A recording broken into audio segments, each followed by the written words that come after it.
ஆன்மீக பெரியோர்கள் அனைவரையும் பணிவுடன் வணங்கி, ஆன்மீகம் அறிவோம் என்ற இந்த குழுவில் ஞாயிறு தோறும் நடக்கின்ற சந்திப்பிற்கு வருகை தந்தவர்களை அன்புடன் வரவேற்கின்றேன். இன்றைய சிந்தனையை தொடங்குவதற்கு முன் நமது வெங்கட சுப்பிரமணியம் ஐயா அவர்களை இறை வணக்கத்திற்கு அன்புடன் அழைக்கின்றேன். வணக்கம். குறைகள் எல்லாம் தீர்க்கும் குணநிதியே, குறைகள் எல்லாம் தீர்க்கும் குணநிதியே, தூய குறமகள் மனமகிழ் பெரும் நிதியே, அல்பர் குறைகள் எல்லாம் தீர்க்கும் குணநிதியே, தூய குறமகள் மனமகிழ் பெருநிதியே, அல்பர் குறைகள் எல்லாம் தீர்க்கும் குணநிதியே, மறைபொருள் உரைத்திட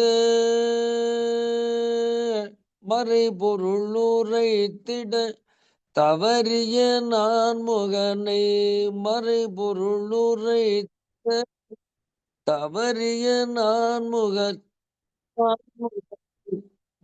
சிரத்தில் குட்டி சிறையில் அடைத்தவன் நீயே, சிரத்தில் குட்டி சிறையில் அடைத்தவன் நீயே, பரமசிவன் மகிழ பிரணவத்தின் பொருள் தன்னை, பரமசிவன் மகிழ பிரணவத்தின் பொருள் தன்னை, பரவசமுற காதில் உரைத்தவனே, பரவசமுற காதில் உரைத்தவனே, அன்பர் குறைகள் எல்லாம் தீர்க்கும் குணநிதியே, ஆறு படை வீட்டில் அமர்ந்தவனே, ஆறு படை வீட்டில் அமர்ந்தவனே, நெஞ்சில் ஆறுதலை அள்ளி தருபவனே, அன்பர்க்கு ஆறுதலை அள்ளி தருபவனே, திருமகள் கேள்வனாம் திருமால் மருகனே, திருமகள் கேள்வனாம் திருமால் மருகனே, திறமிகு சூரரை போரினில் வென்று, திறமிகு சூரரை போரினில் வென்று, எங்கள் குறைகள் எல்லாம் தீர்க்கும் குணநிதியே, தூய குறமகள் மனமகிழ் பெருநிதியே, அல்வர் குறைகள் எல்லாம் தீர்க்கும் குணநிதியே, குணநிதியே, குணநிதியே. இது ராகம் செம்மேந்திர மத்தியம். இந்த பாடல் பற்றி ஒரே ஒரு குறிப்பு. இங்க ஆண்டார்குப்பம் அப்படின்னு ஒரு ஊர் இருக்கு. இங்க பொன்னேரில இருந்து ஒரு 6 கிலோமீட்டருக்குள்ள இருக்கும். அங்கிருந்து மேற்கொண்டு ஒரு 4 கிலோமீட்டருக்குள்ள சிறுவாபெரிய ஊர் இருக்கு. இந்த 2 ஊருமே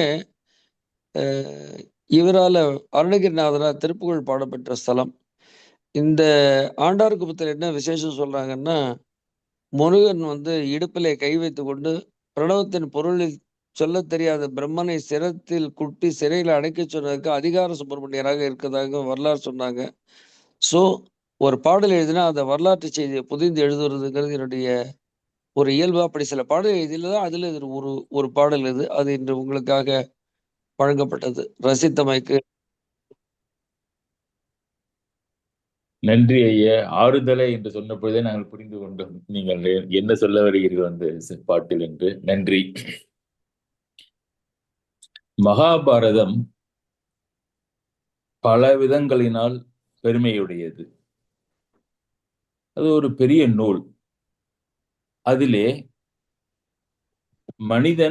மனிதனுக்கு சொன்ன நீதி உள்ளது. மனிதன் திருதராஷ்டிரனுக்கு சொன்ன நீதி உள்ளது. இறைவன் மனிதனுக்கு சொன்ன நீதி உள்ளது. கிருஷ்ணர் அர்ஜுனனுக்கு சொன்னது பகவத்கீதையாக இருக்கின்றது. தேவர் கேட்க மனிதன் சொன்னது அதில் இருக்கின்றது. தேவர் இங்கே யமன், மனிதன் தர்மர். யக்ஷ பிரச்சனம் யம தர்மராஜா என்ற தேவன் கேட்க தர்மர் பதில் சொன்னது யக்ஷ பிரச்சனம். இறைவன் சாட்சியாக இருந்து மனிதன் சொல்ல மனிதன் கேட்டது விஷ்ணு சகஸ்ரநாமம், பீஷ்மர் சொன்னது. இப்படி பலதரப்பட்ட மக்கள், சிறப்புடைய மக்கள் கேட்கவும் சொல்லவும் இருக்கின்ற இந்த மகாபாரதத்திலே நமது சாய்ராம் ஐயா அவர்கள் மனிதன் தனக்குத்தானே கேட்டு பேசிக்கொள்கின்ற ஒன்றை எடுத்து நம்மிடம் சிந்தனை செய்து கொண்டிருக்கின்றார். அதுதான் திருதராஷ்டிரனுடைய புலம்பல். அவன் தனக்குள்ளேயே புலம்பிக் கொண்டு பேசிக் கொண்டிருத்தல். மற்றவற்றை போல் இதுவும் மிக ஆழ்ந்த பொருளுடையது.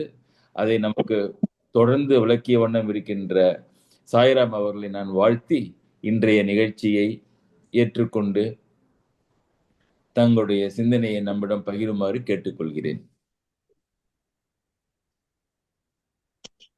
Over to Sairam. நன்றி ஐயா, நன்றி. ஆசிரியர் அவர்களுக்கும் இணையத்தின் வழி இணைந்திருக்கும் அனைவருக்கும் எனது இனிய மாலை வணக்கங்கள். அற்புதமான முறையிலே இறை துதி செய்து அந்த துதியின் சிறப்பையும் நமக்கு எடுத்து கூறி தமிழில் சிறந்த நக்கீரர் பெயரை உச்சரித்து நமக்கு இன்று ஊக்கமூட்டிய இறை துதி செய்த சகோதரர் திரு வெங்கட சுப்பிரமணியம் அவர்களுக்கு எனது நன்றிகளும் வணக்கங்களும் பல கொடிகள். நாம் ஆசிரியர் அவர்கள் அறிமுகத்தில் கூறியது போல இன்றைய தினம் மன்னன் திருதராஷ்டிரனது காலம் கடந்த சுய பரிசோதனை என்ற தொடர் சிந்தனையின் 6வது பகுதிக்குள் இன்று நாம் பிரவேசிப்பதற்கு உள்ளோம். நமது கடந்த முறை சிந்தனையிலே கர்ணன் தனது கவச்ச குண்டலங்களை இந்திரனுக்கு கொடுத்தது பற்றி கண்டோம்.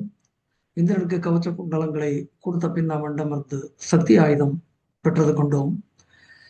கவச்ச குண்டலங்களுடன் இருந்தபோதே கந்தர்வன் சித்திரசேனனால் வெல்லப்பட்டு கர்ணன் தப்பிச் சென்றான். துரியோதனன் தனித்து விடப்பட்டான். தனித்து விடப்பட்ட துரியோதனன் சித்திரசேனனால் கவர்ந்து செல்லப்பட உயிரோடவும் துணிந்து போகின்றான் துரியோதனன். பாண்டவர்களால் பின்பு அவன் காப்பாற்றப்படுகின்றான் என்பதை நாம் கண்டோம்.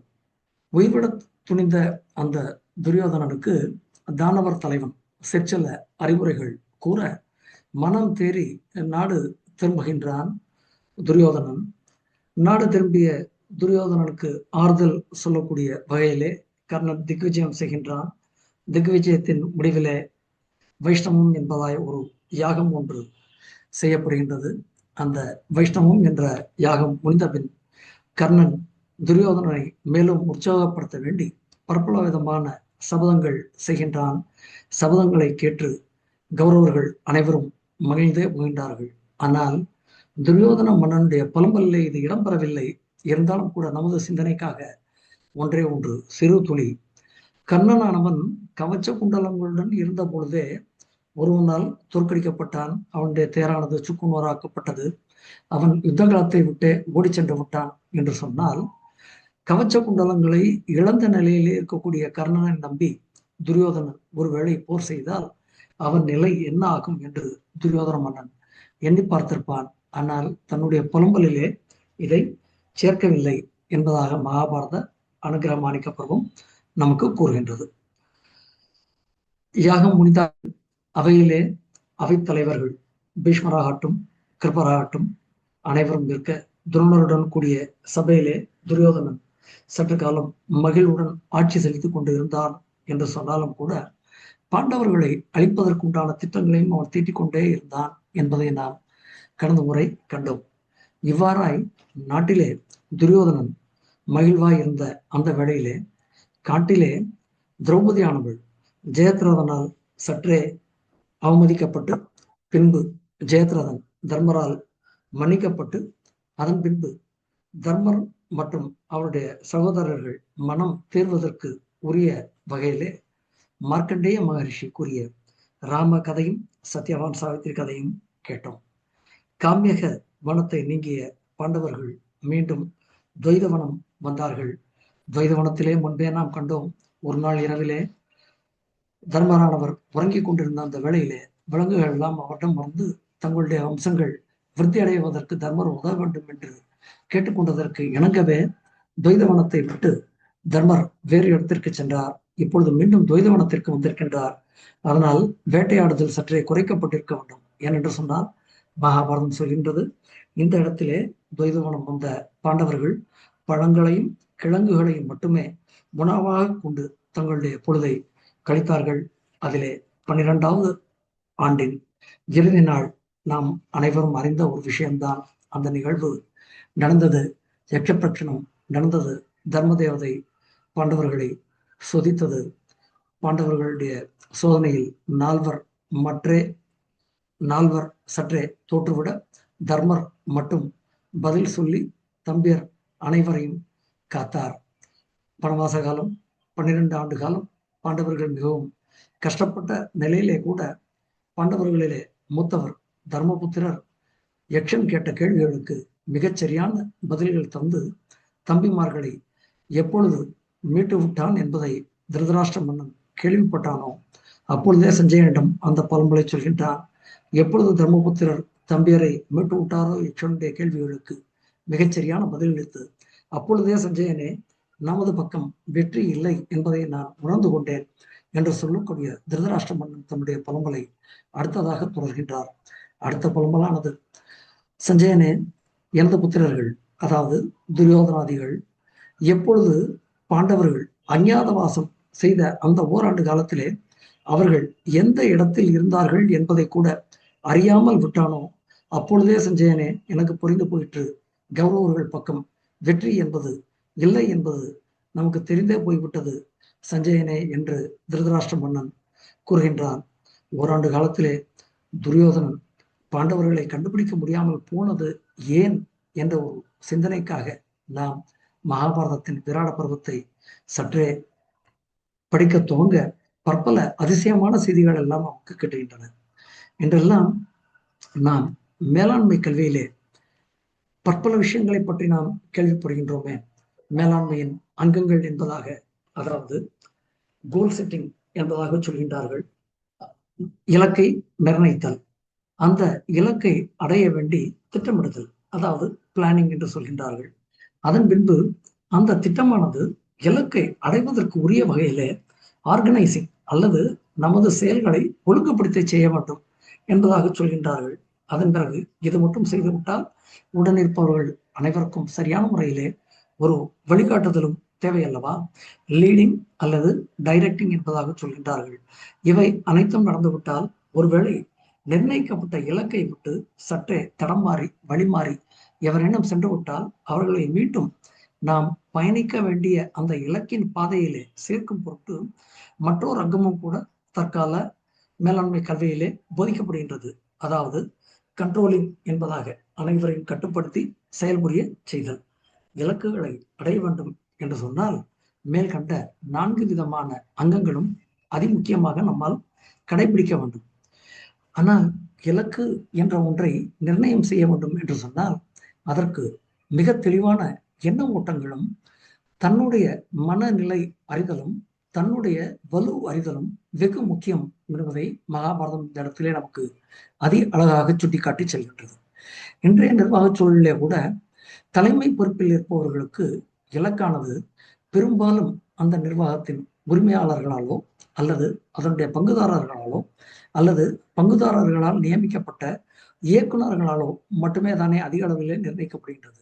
Unless and otherwise the investor becomes his own position. He is taking his own position as the managing director. Otherwise ஒருவர் மேலே இந்த பணியானது இலக்கானது திணிக்கப்படுகின்றது. KRA என்பதாக ஒன்றை சொல்லி, கீ ரிசல்ட் ஏரியா என்பதாக ஒன்றை சொல்லி முக்கிய முடிவு பகுதி நிர்ணயிக்கப்பட்டு தலைவரது செயல்பாடுகள் நிர்ணயித்த இலக்கை அடையும் வகையிலே உள்ளதா என்று ஆராய்ந்து அதற்கு உண்டான வழிகாட்டுதல்களும் கட்டமைப்புகளும் அறிவுரைகளும் சீர்திருத்த நடவடிக்கைகளும் மேற்கொள்ளப்படுகின்றன அல்லவா. அதுபோன்றே இலக்கை நிர்ணயிப்பதற்கு முன்பாக பலதரப்பட்ட வாதங்களும் அவற்றை அடைய வேண்டிய செய்ய வேண்டிய வழிமுறைகளும் செயல்முறைகளும் பொறுப்புகளும் அதை வழிநடத்துபவர்களுக்கு வழங்கப்படுகின்றன. இது போலவே மகாபாரத காலத்திலே இப்பொழுதெல்லாம் நாம் இவற்றை பற்றி சிந்திக்கின்றோம் என்று சொன்னால், மகாபாரத காலத்திலே விராட பருவத்திலே, அதாவது அஞ்ஞாதவாசத்தின் முதல் நாளுக்கு முதல் நாள் 12வது ஆண்டு காலத்தின் இறுதி நாளிலே எப்படிப்பட்ட ஒரு திட்டங்கள் பாண்டவர்களால் தீட்டப்படுகின்றன என்பதை விராட பருவம் நமக்கு அதிக அழகாக சொல்லி செய்கின்றது. நாம் நமது இன்றைய சிந்தனையிலே பாண்டவர்கள் சூதில் தோற்ற பின் அவர்களால் ஏற்கப்பட்ட 12 ஆண்டு கால வனவாசம், அதை தொடர்ந்து அவர்கள் மேற்கொள்ள வேண்டிய அந்த ஓராண்டு கால அஞ்ஞாதவாசம், அதை பாண்டவர்கள், அதாவது எவரும் அறியாத வண்ணம் பாண்டவர்கள் வாழ வேண்டும் என்ற அந்த ஒரு ஆண்டு கால அஞ்ஞாதவாசத்தை பாண்டவர்களின் இலக்கு என்று கொண்டு அவர்கள் செய்த திட்டமிடுதல் பற்றியும் ஒழுங்கமைப்பையும் ஒருவருக்கொருவர் வழிகாட்டி செயல் புரிந்ததையும் தர்மபுத்திரர் தக்க சமயத்திலே தனது தம்பியர் யாராலும் அறியப்படாத வண்ணம் சங்கேத வார்த்தைகள் சொல்லி கட்டுப்படுத்தியதையும் அவர்கள் வெற்றிகரமாக ஓராண்டு கால அஞ்ஞாதவாசம் முடித்ததையும் நாம் இன்றைய சிந்தனையிலே நாம் காண்போம். ஒரு இலக்கானது, அதாவது ஆங்கிலத்திலே ஆப்ஜெக்டிவ் என்று சொல்கின்றோமே, எவ்வளவு கடினமாக இருந்தாலும் சரி, ஒருவர் தன்னடக்கமாக பணிவாக காமக்ரோதங்களை நீக்கி சரியான வழிகாட்டி, அதாவது மென்டார் அல்லது அட்வைசர் என்று நாம் என்று சொல்கின்றோமே, அது போன்ற ஒருவரிடம் ஆலோசனை பெற்றால் achieving the goal is certainly possible என்பதற்கு மகாபாரதத்தின் விராட பர்வம் நமக்கு சான்று உரைக்கின்றது. மன்னன் திருதராஷ்டிரன் பாண்டவர்கள் ஒவ்வொரு அசைவையும் தகுந்த சாரணர்கள் மூலம் அன்றன்று வரை, அதாவது நாம் எல்லாம் இப்பொழுது சொல்கின்றோமே இன்றைய காலத்திலே அப் டு டேட் என்பதாக சொல்கின்றோமே, அன்றன்று வரை அனைத்தையுமே அறிந்திருந்தான். பாண்டவர்களுடைய ஒவ்வொரு செயல்பாடுமே, ஏன் அனைத்து செயல்பாடுகளையுமே தன்னுடைய விரல் நுனியிலே, அதாவது இன்றைய வழக்காடு சொல்லில் சொல்ல வேண்டும் என்று சொன்னால் இன்ஃபர்மேஷன் அட் ஃபிங்கர் டிப்ஸ் என்பார்களே, அப்படி வைத்திருந்தான். இதற்கு முன்பு நாம் செய்த 5 சிந்தனைகளின் சாராம்சத்தில் பல்வேறு விதமான விஷயங்களை நாம் இதில் கண்டோம். அவை அனைத்துமே Dhritarashtra was well informed about Pandavas வனவாசம் என்பதை நமக்கு தெரிவிக்கின்றது. ஒன்றே ஒன்று மட்டும் நீங்களாக, அதாவது அரக்கு மாளிகையிலிருந்து பாண்டவர்கள் தப்பிய அந்த செய்தி மட்டும் சில மாதங்கள் கழித்து மகாபாரதம் சொல்கின்றது. கிட்டத்தட்ட ஓராண்டிற்கு பின்பே மன்னன் திருதராஷ்டிரனை எட்டுகின்றது. இந்த ஓராண்டு காலத்திற்கு பின் வந்த செய்தியின் பொருட்டோ என்னவோ தெரியவில்லை, திருதராஷ்டிர மன்னன் பாண்டவர்களுடைய ஒவ்வொரு நடப்பையுமே அவ்வப்பொழுதே அறிந்து கொண்டிருந்தான் என்று சொன்னால் அது நிச்சயமாக மிகையாகாது. எந்த அளவுக்கு அவனுக்கு அனைத்தும் தெரிந்திருந்தது என்று கேட்டால், ஏதோ பூலோகத்திலே மக்கள் நடமாடினார்கள், அவர்கள் சென்ற இடத்தை இவன் கண்டுகொண்டான் என்று சொன்னால், 5 ஆண்டு காலம் இந்திர சபையிலே அர்ஜுனன் வாசம் செய்தது கூட மன்னன் திருதராஷ்டிரனுக்கு தெரிந்திருந்தது. அது மட்டுமல்ல, பீமன் கந்தமாதன பருவத்திலே தன்னுடைய திரௌபதி கேட்ட ஒரே ஒரு காரணத்திற்காக ஒரு சௌகந்திகா மலரை பெற வேண்டி அந்த மலையிலே சென்ற பொழுது யக்ஷர்களுடன் ராட்சசர்கள் உடன் சண்டையிட்டு குபேரனுடைய கோபத்திற்கு சற்றே ஆளாக இருந்த தருணத்திலே தர்மபுத்திரரும் அங்கிருக்க குபேரனிடம் அவன் அறிவுரை பற்றி அமைதி காத்தது வரை அத்தனையுமே திருதராஷ்டிர மன்னருக்கு தெரிந்திருந்தது. அது மட்டுமல்ல, ஈசனுடன் சண்டை செய்து அர்ஜுனன் பாசுபதாஸ்திரம் பெற்றதும் தெரிந்திருந்தது. இத்தனை அனைத்தும் தெரிந்திருந்த திருதராஷ்டிர மன்னனுக்கு பாண்டவர்கள், திருதராஷ்டிர மன்னன் மட்டுமல்ல துரியோதனாதிகளுக்கும் கூட பாண்டவர்கள் அஞ்ஞாதவாசம் செய்த இடம் தெரியாமல் போனது. நாம் என்ன சொல்வது, அது அவர்களுடைய விதி செயலா அல்லது அவர்களது முயற்சியின்மை என்ற வினையின் விளைவா என்பது நமக்கு தெரியாமலே போகின்றது. வனவாசத்திலே பாண்டவர்கள் இழைத்துள்ளார்கள் என்பதாய் ஒரு செய்தி பிராமணன் ஒருவன் திருதராஷ்டிர மன்னனை கண்டு சொல்கின்றான். ஒருவேளை இந்த துரியோதனாதியர்கள் எல்லாம் எப்படி நினைத்து பார்த்திருப்பார்கள், இப்பொழுதே இந்த 12 ஆண்டிலே இழைத்து போயிருக்கின்றார்கள் என்று சொன்னால், மறைவு வாழ்க்கை வாழ வேண்டிய அந்த காலத்திலே பாண்டவர்கள் ஒருவேளை மடிந்தே போய்விடுவார்கள் என்பதன் பொருட்டு சற்றே மெத்தனமாய் இருந்து விட்டார்களோ நமக்கு தெரியாது. ஆனால் அஞ்ஞாதவாசத்தின் இறுதி பகுதியிலே துரியோதனன் மேற்கொண்டிருந்த அந்த ஒரு சிறு முயற்சியை சற்று முன்னதாக மேற்கொண்டிருந்தால் ஒருவேளை விதி மாறியும் போயிருக்கலாம். ஆனால் துரியோதனனுடைய அந்த முயற்சியானது இறுதி பகுதியிலே எடுக்கப்பட்டது. துரியோதனன் தோற்று போனான். ஆனால் பாண்டவர்களோ வெற்றி பெற்றுத்தான் போனார்கள். அந்த அஞ்ஞாதவாசத்திலும் கூட தங்களது மேல் திணிக்கப்பட்ட முடிவே ஆனாலும் கூட அந்த முடிவினை ஏற்று மறைவு வாழ்க்கை வாழ வேண்டிய நிலையை நினைத்து பாண்டவர்கள் அனைவரும் சற்றே வருந்தினார்கள். அவர்களுடைய அந்த வருத்தத்தை தீர்ப்பதற்கு அவர்களுக்கு உதவியது அவர்களுடைய குல குரு கொடுத்த அற்புதமான ஒரு அறிவுரை. எப்பேற்பட்ட குலகுரு! நாம் எல்லாம் இக்காலத்திலே அதிக அளவிலே நிர்வாகத்திலே ஏதோ ஒரு குழப்பம், ஏதோ சற்று நாம் செயல்பாடுகள் மாறி போயிருக்கின்றோம் என்று சொன்னால் உடனடியாக ஒரு பிரெயின் ஸ்டார்மிங் என்பதாக ஒரு செஷன், அதற்கு அடுத்தபடியாக கலந்துரையாடல் என்பதாக ஒன்று, இவ்வாறெல்லாம் இருக்கின்றது என்று சொன்னால் ஒருவேளை சற்றே ஊக்கம் குறைந்து காணப்படுகிறார்கள் என்று சொன்னால் அவர்களுக்கு உண்டான மோட்டிவேஷன் என்பதாக எல்லாம் சொல்கின்றோமே, இது போன்றதாகவே தௌமியர் பாண்டவர்களுடைய அந்த மனநிலையை பார்த்து சற்றே அந்த துன்பத்தை விட்டு அவர்கள் வெளியே வருவதற்கு உண்டான சில உபாயங்களை சொல்கின்றார். எப்பேற்பட்ட அறிவுரை என்று பார்த்தால் வெகு வியப்பான சிற்சில விஷயங்கள். அதாவது நமக்கு ஏற்பட்ட துன்பம், நம்மால் தாழ முடியாத ஒரு துன்பம் என்று சொன்னால் அதை விட மிகப்பெரிய துன்பம் அனுபவித்தவர்களை பற்றி சொல்லி நமது துன்பமானது ஒன்றுமே இல்லை என்ற அளவிலே நம்முடைய மனத்தை பக்குவப்படுத்துவது. அப்படிப்பட்ட ஒரு யுக்தி தௌமிய மகரிஷியால் அந்த இடத்திலே கையாளப்படுகின்றது. அதாவது பாண்டவர்களே, நீங்கள் படக்கூடிய துன்பத்தை விட மிகப்பெரிய துன்பம் அனுபவித்தவர்கள் எல்லாம் உள்ளார்கள். அவர்கள் எல்லாம் வெகு துன்பத்தை அனுபவித்த பின்பு வெற்றி பெற்று சிறப்பாக இருக்கின்றார்கள் என்று சொன்னால் உங்களால் முடியாதா? உனக்கு முன் பலர் கணக்கில் அடங்கா கஷ்டங்கள் பெற்று தற்போது அதிசிறப்பாக வாழ்கின்றார்கள் என்று சொன்னால் தர்மனே, உன்னால் முடியாதா? பாண்டவர்களே, உங்களால் இது முடியாதா? என்ற விதமாய் ஒரு அற்புதமான ஊக்குவிப்பு. பாண்டவர்கள் அனைவருமாய் தௌமியர் சொல்ல சொல்ல சற்றே நிமிர்ந்து அமர்ந்திருக்க வேண்டும். தர்மர் குருவின் வார்த்தை கேட்க சற்றே நிமிர்ந்து அமர்ந்து காதுகளை தீட்டிய அந்த சமயத்திலே தௌமியர் மெதுவாக சொல்ல தொடங்கின்றார். இந்த இடத்திலே ஏதோ ஒரு சாதாரண குரு என்பதாக அல்ல. ஆசிரியர் முன்பு ஒரு முறை நமக்கு வகுப்பெடுக்கும் போது அற்புதமாக சொன்னாரே, குருவும் முத்தான 3 சீடர்களும் என்பதாக சொன்னாரே, அவருக்கு உண்டான சிஷ்யர்கள் எவ்வளவு சிறப்பு வாய்ந்தவர்கள் என்பதை நாம் புரிந்து கொண்டு விட்டோமே. ஆனால் இந்த குருவானவர் எவ்வளவு சிறப்பானவர் என்பதை நாம் புரிந்து கொள்ளலாம். அதிலே முதலில் சிறந்தவர் ஆருணி முத்தாலகர். அவர் கதை நமக்கு தெரியும். வரப்பிற்காய் வரப்பில் மேல் படுத்து தன்னுடைய குரு சொல்லை காப்பாற்றியவர். அடுத்தவர் உபமன்யு. குரு சொல்லும் வரை இதையும் உட்கொள்ள மாட்டேன் என்ற அமைதி காத்து குருவின் அருமை பெருமையான வார்த்தைகளை கேட்டு அதன் பின் நலம் பெற்றவர். அதற்கு பின்பாக உண்டான 3வது முத்தான சீதர். வேதன் என்பதாய் மலையிலே உண்டு, ஆனால் ஃபைதர் என்பதாய் மகாபாரதத்திலே உண்டு. குரு என்ன சொல்கின்றாரோ அது அனைத்தையும் செய்து கொடுத்து வேறு கல்வி என்ற ஒன்று கற்காமல் குருவின் அன்றாட நடவடிக்கைகளை கவனித்துக் கொண்டு மிகச்சிறந்த மனிதரானவர் இந்த ஃபைதர். இந்த ஃபைதருக்கு பின்னாளிலே இருக்கக்கூடிய சிஷ்யர் தான் உத்தங்க மகரிஷி. இந்த உத்தங்க மகரிஷி இல்லை என்று சொன்னால் ஜனமேஜயனுடைய சர்ப்பயாகம் இல்லை. அந்த சர்ப்பயாகம் இல்லை என்று சொன்னால் அந்த இடத்திலே மகாபாரதம் இல்லை.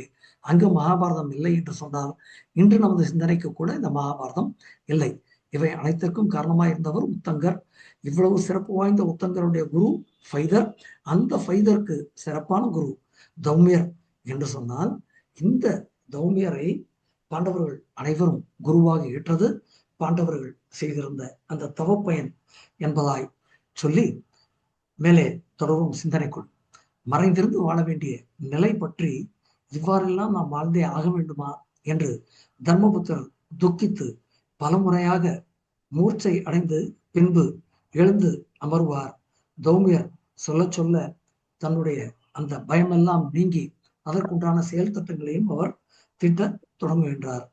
மெதுவாக அந்த தௌமிய மகரிஷி தர்மரை பார்த்து சொல்ல தொடங்குகின்றார். எப்படிப்பட்ட அற்புதமான வார்த்தைகள்! உன்னால் இது முடியுமா? மற்றவர்கள் எல்லாம் செய்வார்கள், நீ முயன்று பார், ஒருவேளை தூற்றத்தான் போய்விடுவாய் என்பதாக சொல்லக்கூடிய பலர் நம் வாழ்விலே குறிப்பிடக்கூடிய இந்த தருணத்திலே அன்றைய காலத்திலே குருவானவர் எப்படி இருந்தார் தெரியுமா? தர்மராஜரை பார்த்து அழகாக சொல்ல தொடங்கினார். தர்மராஜரே, நீர் மிகவும் கற்றறிந்தவர், மனத்தையும் ஐம்புலன்களையும் அடக்கியவர், சத்திய சந்தர், தீரர். உண்மை போன்றவர்கள் எல்லாம் ஒரு நாளும் மதிமயக்கம் என்பது கொள்ளக்கூடாது, எவரும் அவ்வாறு கொள்ளவும் மாட்டார்கள். மறைந்து வாழ வேண்டிய நிலை உமக்கு மட்டும் ஏற்படவில்லை தர்மபுத்திரரே, தேவர்களுக்கும் கூட அந்த நிலை ஏற்பட்டுள்ளது என்று சொல்லி தர்மரை தெளிவுபடுத்த தொடங்கினார். தர்மனே, பகைவர்களை ஜெயிப்பதற்காக மறைந்திருந்து தேவர்களும் கூட பற்பல ஆபத்துக்களுக்கு உள்ளாகி இருந்தனர், பாடுகள் பலப்பட்டனர். தர்மனே, அந்த கதையை நீ அறிவாய் அல்லவா என்று சொல்லி மேலும் தொடர்கின்றார். தர்மனே, தேவர் தலைவன் இந்திரனும் கூட ராஜ்யம் இழந்து இருந்திருக்கின்றான். திதியின் புத்திரர்களாலே ராஜ்யத்தை இழந்து துக்கித்து வாழ்ந்தான். பிரம்மதேவனை மகிழ்விக்க வேண்டி பிராமண வேடம் தாங்கி நிஷாத தேசம், அதாவது தற்பொழுதைய ராஜஸ்தானின் ஆரவல்லி மலைப்பகுதி என்பதாக வலை சொல்கின்றது, அந்த தேசம் அடைந்து அங்கே இருக்கக்கூடிய கிரிக் பிரஸ்தம் என்பதாய் ஒரு பட்டணத்தில் மறைந்து அங்கே பல காலம் வாசம் செய்து பகைவரின் பலத்தை அழிக்க வேண்டிய அனைத்தையும் தான் பெற்ற பின் பகைவர்களை அவன் அழித்தான். பின் பிரம்மாவின் அருளினால் அவன் மீண்டும் தன்னுடைய பதவியை பெற்றான். அது பற்றி நீ அறிய மாட்டாயா என்று கேட்கின்றார். தர்மபுத்திரர் சோர்ந்திருந்தவர் சற்றே தலை நிமிர்த்தி, அடுத்து என்னுடைய இலக்கு என்ன என்று கேட்டிருக்க வேண்டும். மேலும் தௌமியர் அழகாக தொடர்கின்றார்.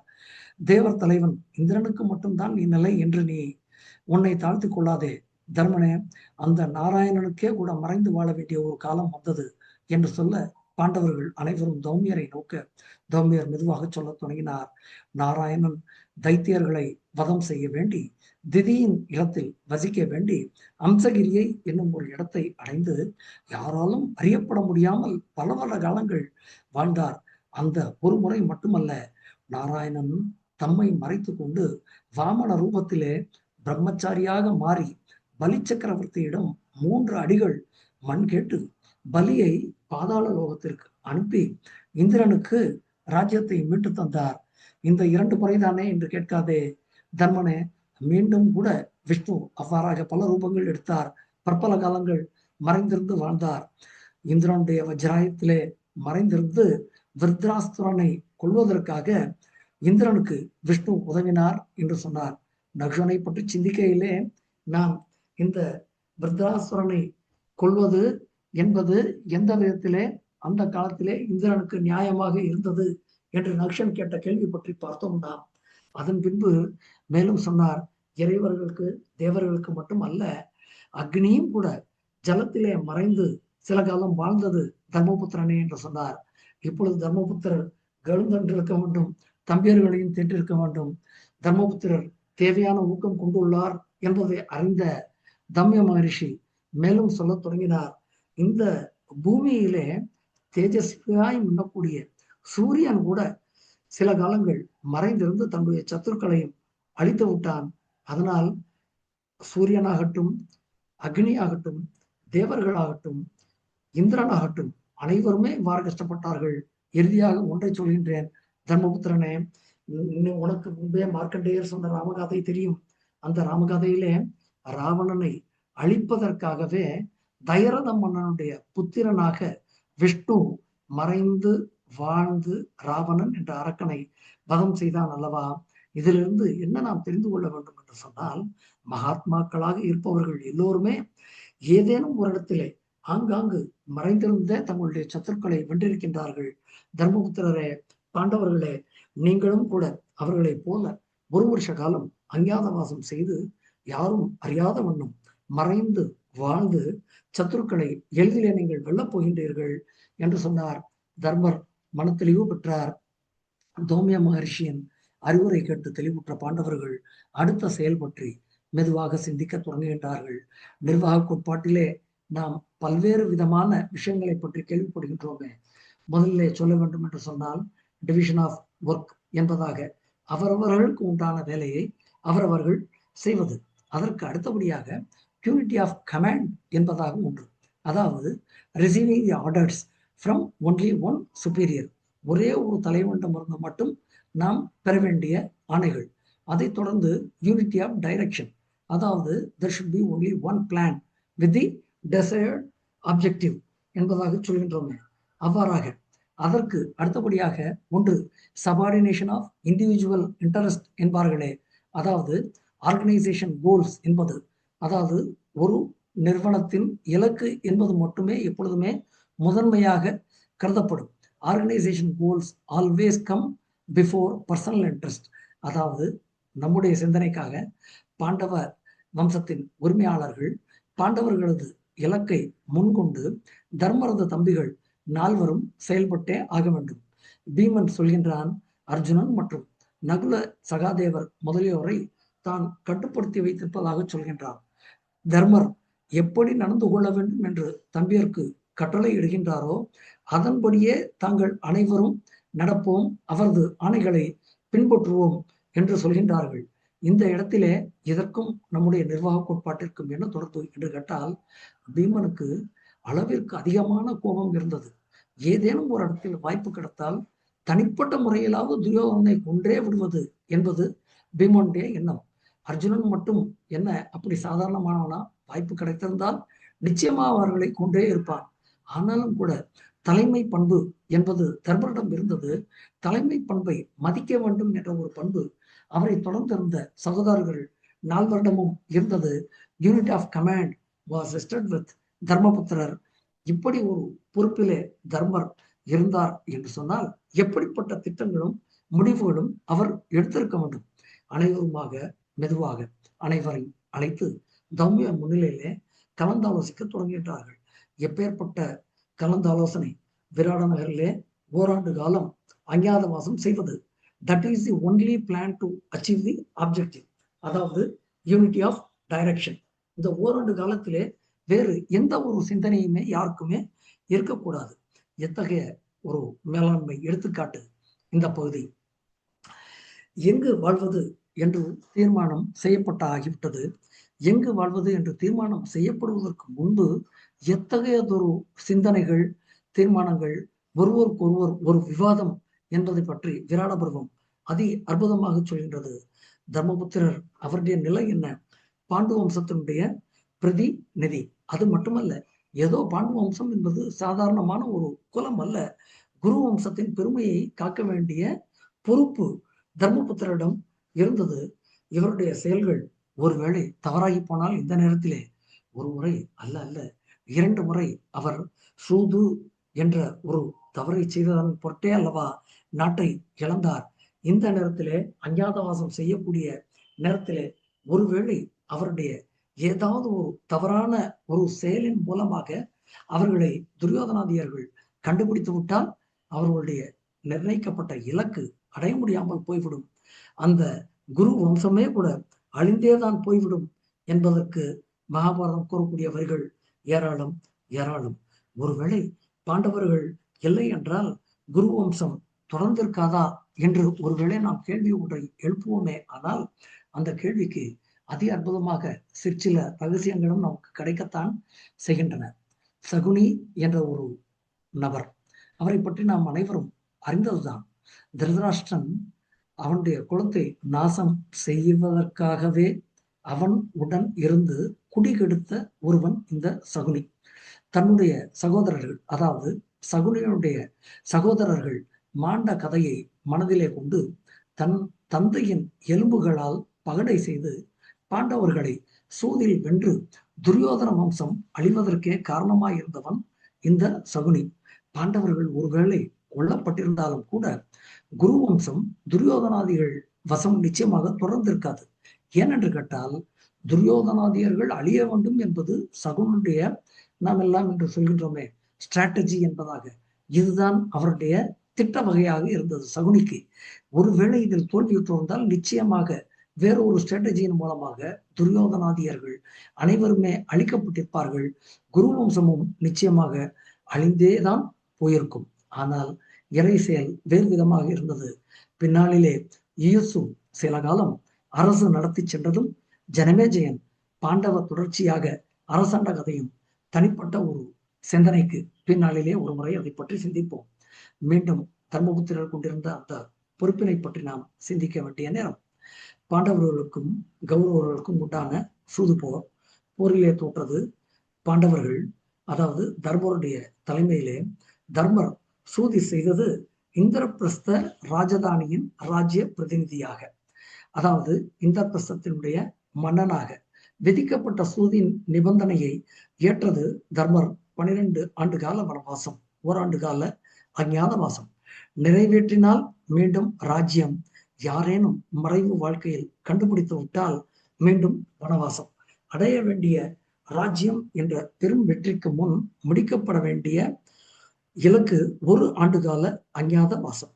எத்தகைய பொறுப்பு மிக்க ஓர் செயல்! நிர்ணயிக்கப்பட்ட அந்த இலக்கை ஏற்று நடக்க வேண்டிய காலம் 12ஆம் ஆண்டு, அதனுடைய இறுதி நாள். அதாவது அவர்கள் தொடர வேண்டிய அந்த முயற்சிக்கு அவர்களிடம் இருந்த நாட்கள் அதிகமாக இல்லை. ஏனென்று கேட்டால், எவராலும் கண்டுபிடிக்க முடியாமல் அவர்கள் மறைந்து வாழ வேண்டும் என்று சொன்னால் அதை பற்றிய திட்டங்களை கூட தீட்டும் பொழுது எவரும் அறியாத வண்ணம் தீட்ட வேண்டும். எப்பொழுது தீட்ட முடியும்? அந்த 12 ஆண்டு காலங்கள் நிறைவேறிய பின் தான் அத்தகைய திட்டம் தீட்டப்பட முடியும். 12வது ஆண்டின் இறுதி நாளிலே, இறுதி நேரத்திலே அவர்கள் அந்த திட்டத்தை தீட்டுகின்றார்கள். எப்பொழுது முதல் அந்த திட்டம், அதாவது இம்ப்ளிமெண்டேஷன் என்று சொல்கின்றோமே, அது எப்பொழுது செயல்படுத்தப்பட வேண்டும் என்று கேட்டால், மறுநாள் காலை முதல். அவர்களுக்கு இருந்த நேரம் மிகவும் குறைவான நேரம். அந்த குறைவான நேரத்திலே காட்டிலே பற்பல நாட்கள் கிழங்குகளும் பழங்களும் உண்டு வாழ்ந்த பாண்டவர்கள் சற்றே தங்களுடைய மன நிம்மதியை இழக்க, தௌமியரின் மூலம் மன நிம்மதி பெற்ற பாண்டவர்கள் தீட்டிய திட்டம், அவர்கள் செய்த கலந்த ஆலோசனை என்றெல்லாம் நாம் சொல்கின்றோமே, கார்ப்பரேட் கம்பெனியிலே what sort of discussions and reviews என்பதாக, அதற்கெல்லாம் மேலாக நடந்த ஒரு அற்புதமான உரையாடல். எத்தகைய திட்டமிடுதலும் ஏற்பாடுகளும் வழிகாட்டுதலும் அனைவரையும் கட்டுப்பாட்டில் வைத்து காப்பதும் அவசியம் என்பதை தர்மபுத்திரர் வெகு அழகாக உணர்ந்திருந்தார். தம்பியர் தர்மரின் தலைமையை, அதாவது அவருடைய லீடர்ஷிப்பை ஏற்று அவருடைய கட்டளைகளையும் ஏற்று நடக்க சித்தமாய் இருந்தார்கள். தர்மர் தம்பிகளுடன் கலந்து திட்டங்களையும் ஏற்பாடுகளையும் ஆலோசிக்க தொடங்கினார். அர்ஜுனனிடம் மெதுவாக தர்மபுத்திரர் தன் மனம் திறந்து கேட்க தொடங்குகின்றார். எந்த இடத்திலே நாம் வசிக்கலாம் அர்ஜுனனே என்று கேட்க, அர்ஜுனன் பற்பல தேசங்களை பற்றி குறிப்பிடுகின்றான். வெகு குறிப்பாக பாஞ்சால தேசம், சால்வ தேசம், கலிங்க தேசம், மகத தேசம், மத்ய தேசம், அதிலே விராட நகரம் என்பதாய் விராட தேசத்தினுடைய சிறப்பு இந்த இடத்திலே சொல்லப்படுகின்றது. அழகான தேசம், ஜனங்கள் நிறைந்த தேசம், ஐஸ்வர்யம் நிறைந்த தேசம், சுபிக்ஷமாய் உள்ள தேசம் என்பதாய் பற்பல நல்ல விஷயங்கள் விராட தேசத்தை பற்றி தர்மபுத்திரரிடம் அர்ஜுனனால் சொல்லப்படுகின்றது. அனைத்தையும் சொல்லிவிட்ட அர்ஜுனன் மெதுவாக சொல்கின்றான், I told all about the facilities of Virada Desha, but the decision is yours என்பதாக சொல்கின்றான் அர்ஜுனன். தர்மர் தன்னுடைய கருத்தை சொல்கின்றார். தர்ம தேவதை வழங்கிய ஆசையின் பொருட்டு பாண்டவர்களை யாராலும் அடையாளம் என்பது கண்டுகொள்ள இயலாது. அதனால் ரமணீயமான மங்களகரமான சுகமான ஓரிடத்திலும், வெகு குறிப்பாக நாம் நினைவில் கொள்ள வேண்டிய ஒன்று, பயமில்லாத ஒரு தேசத்தை நிர்ணயித்தாக வேண்டும் என்பதை தர்மபுத்திரர் அழகாக சொல்கின்றார். அது மட்டுமல்ல, பயமில்லாத தேசம் என்று சொன்னால் அந்த தேசத்தை ஆள்பவன் எப்படி இருக்க வேண்டும், எவன் இருக்கக்கூடிய இடத்திலே தங்கள் அவ்வாறு மறைந்து வாழலாம் என்பதையும் தர்மர் தம்பிகளுடைய சிந்தனைக்காக அங்கே பகிர்கின்றார். நாமும் நம்முடைய சிந்தனைக்கு அதை பார்ப்போம். விராடன் மிகவும் பலம் உள்ளவன், பாண்டவர்களிடம் அதிக அளவிலே பிரீத்தி உள்ளவன், தர்மசீலன், தானசீலன், நற்குணங்கள் அனைத்தும் நிறைந்தவன், உலகிலே வெகு பிரசித்தி பெற்ற மன்னன் விராடன். அது மட்டுமல்ல, சாதுக்களால் கொண்டாடப்படுபவன், நல்ல பக்தி உடையவன், மேலும் வயோதிகன், இந்திரியங்களை அடக்கியவன். அதனால் விராட தேசம் தாங்கள் அனைவரும் மாற்றுருவில் வசிப்பதற்கு ஏற்றது என்று தர்மபுத்திரர் சொல்கின்றார். அனைவராலும் அது ஒப்புக்கொள்ளப்பட்ட பின் மெதுவாக எப்படி தாங்கள் எல்லாம் மறைந்து வாழ்வது என்பதற்கு உண்டான ஒரு உரையாடல் தொடர்கின்றது. பீமன் தர்மபுத்திரரை பார்த்து சொல்கின்றான், அண்ணா, தாங்கள் எப்பேற்பட்ட மன்னர், ராஜசூய யாகம் செய்தவர், அனைவரும் கப்பம் கட்டி தங்கள் முன் கைகட்டி தலை குனிந்து நின்றிருந்த மாபெரும் சக்கரவர்த்தி நீங்கள். அப்படி இருக்கக்கூடிய நீங்கள் ஏதோ ஒரு மன்னனுடைய அரண்மனையிலே சென்று ஏதோ பணி செய்வது என்பது எப்படி நீங்கள் செய்ய முடியும்? உங்களால் அதை எப்படி சாதிக்க முடியும்? ஆனால் ஒன்று, நீங்கள் எல்லாம் நாங்கள் என்ன செய்ய வேண்டும் என்று சொல்கின்றீர்களோ அவை அனைத்தையும் நாங்கள் அப்படியே செய்து விடுவோம். இந்த இடத்துல இலக்கு என்றது நிச்சயிக்கப்பட்டு விட்டது. நிச்சயமாக விராட தேசத்திலே நாம் சென்று அதை செயலாற்ற வேண்டும் என்பது நிர்ணயிக்கப்பட்டு விட்டது. இலக்கை அடைந்தே தீர வேண்டும். ஓராண்டு காலம் எவரும் அறியா வேண்டும் என்பதும் இந்த இடத்துல முடிவு செய்யப்பட்டு விட்டது. ஆனால் அதே நேரத்திலே குருகுலத்தின் பெருமையும் காக்கப்பட வேண்டும். தர்மர் மீண்டும் அரியணையும் ஏற வேண்டும். இலக்கு தெளிவான பின்பு அதை அடைவதற்கு உண்டான அந்த திட்டங்களின் பொழுது கூட தங்களுடைய, அதாவது பர்சனாலிட்டி என்பதாக நாம் என்று சொல்கின்றோமே, தன் நிலை மாறாமல் தங்களை மறைத்து கொண்டு வாழ வேண்டிய அந்த சூழ்நிலை பற்றி அதிக அளவிலே ஒரு விவாதங்கள். எந்த அளவிற்கு என்று சொன்னால், ஒரு செயலை செய்வதற்கு முன்பு அந்த செயல் ஏன் செய்யப்பட வேண்டும், எப்படி செய்யப்பட வேண்டும், யாரால் செய்யப்பட வேண்டும், எங்கு செய்யப்பட வேண்டும், எங்கு தொடங்கப்பட வேண்டும், எவர் மூலம் இந்த செயலின் நிலவரங்கள் அறியப்பட வேண்டும் என்பதாக இன்றெல்லாம் நிர்வாக கோட்பாட்டிலே பற்பல எஸ்ஓபி என்று நாம் சொல்கின்றோமே, இவை அனைத்தையுமே கூட விராட பருவத்திலே ஓர் இரவிலே பாண்டவர்கள் தம்பிமார்களுடன் கலந்து தர்மபுத்திரர் சிந்திக்கின்றார் என்று சொன்னால் வெகு ஆச்சரியமான மேலாண்மை கோட்பாடு அது. பாண்டவர்கள் யாரும் அறியா வண்ணம் வசிக்க வேண்டும் என்று சொன்னால் உடனிருந்தவர்கள் அனைவருமே விலகிச் செல்ல வேண்டும். ஏதோ பாண்டவர்கள் காட்டிற்கு சென்றார்கள், தனிமையிலே இவர்கள் ஐவரும் திரௌபதி மட்டும் சென்றார்கள் என்பதாக இல்லை. திருதராஷ்டிர மன்னனுடைய புலம்பலுக்கு உண்டான காரணங்களை நாம் முன்பே கண்டோம். மன்னன் எந்த அளவு புலம்புகின்றான் என்று சொன்னால், தர்மபுத்திரர் காடு செல்லும் பொழுது அவனுடன் தன் நாட்டில் இருந்தவர்களும் சென்றார்கள். அவனை சுற்றி எப்பொழுதும் கற்றறிந்த அந்தணர்களும் வேதம் ஓதுபவர்களும் இருக்கின்றார்கள். இவர்கள் எல்லாம் உடன் இருக்க பற்பல வேலையாட்களும் அவர்களுடன் செல்ல, அப்பொழுதே திருதராஷ்டிரன் எனக்கு புரிந்து போயிற்று, வெற்றி என்பது நம் பக்கம் இல்லை என்பதாக முதல்ல புலம்புகின்றானே. பற்பல மக்கள் பாண்டவர்களை சுற்றி இருந்தார்கள். அவர்கள் அனைவரும் முதலிலே விலகிச் செல்ல வேண்டும். எப்பேற்பட்டவர்கள்? வேலைக்காரர்கள், தூதுவர்கள், சிற்பிகள், பரிசாரகர்கள் அனைவரும் ஓராண்டிற்கு பின் பாண்டவர்களை அடைவதாக சொல்லி அங்கிருந்து அவர்கள் அனைவரும் நீங்கி செல்கின்றார்கள். அதாவது அவர்கள் அனைவரும் அந்த இடத்திலிருந்து செல்ல வேண்டும் என்பதாய் ஒரு உத்தரவு பிறப்பிக்கப்படுகிறது. அவர்கள் அனைவரும் செல்கின்றார்கள். அவர்கள் சென்ற பின்பு தௌமிய மகர்ஷியிடம் மீண்டும் ஒரு ஆலோசனை, அஞ்ஞான மாசத்திலே எப்படி எல்லாம் இருக்கலாம் என்பது பற்றி, விராட தேசம் தேர்ந்தெடுக்கப்பட்டது பற்றி அவரிடம் கூறப்படுகின்றது. துவைத வனத்திலிருந்து நீங்கி விராட நகர் செல்ல வேண்டும். வலையிலே கிடைத்த தகவலின் அடிப்படையிலே துவைத வனம் என்பது 2 விதமான குறிப்புகளுடன் காணப்படுகின்றது. ஒன்று, தற்பொழுதைய ஹரியானா குருட்சேத்திர பகுதியை சுற்றி இருக்கக்கூடிய காட்டுப்பகுதி என்பதாய் ஒரு செய்தி. இரண்டாவது செய்தி, ராஜஸ்தானின் வடக்கு பகுதியாக இருக்கலாம். சரஸ்வதி நதி எந்த இடத்திலே போயிருக்கின்றதோ அதை ஒட்டியவர்கள் இருந்தார்கள் என்பதாய் ஒரு குறிப்பு.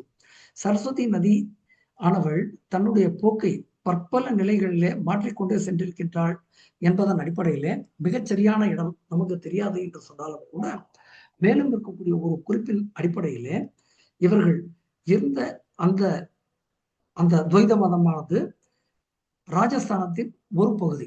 அந்த ராஜஸ்தானத்தின் ஒரு பகுதி ஏன் நான் இங்கு குறிப்பிட்டு சொல்கின்றேன் என்று சொன்னால், அதிலிருந்து விராட நகர் என்பது தற்போதைய பைரட் பகுதியைச் சேர்ந்தது.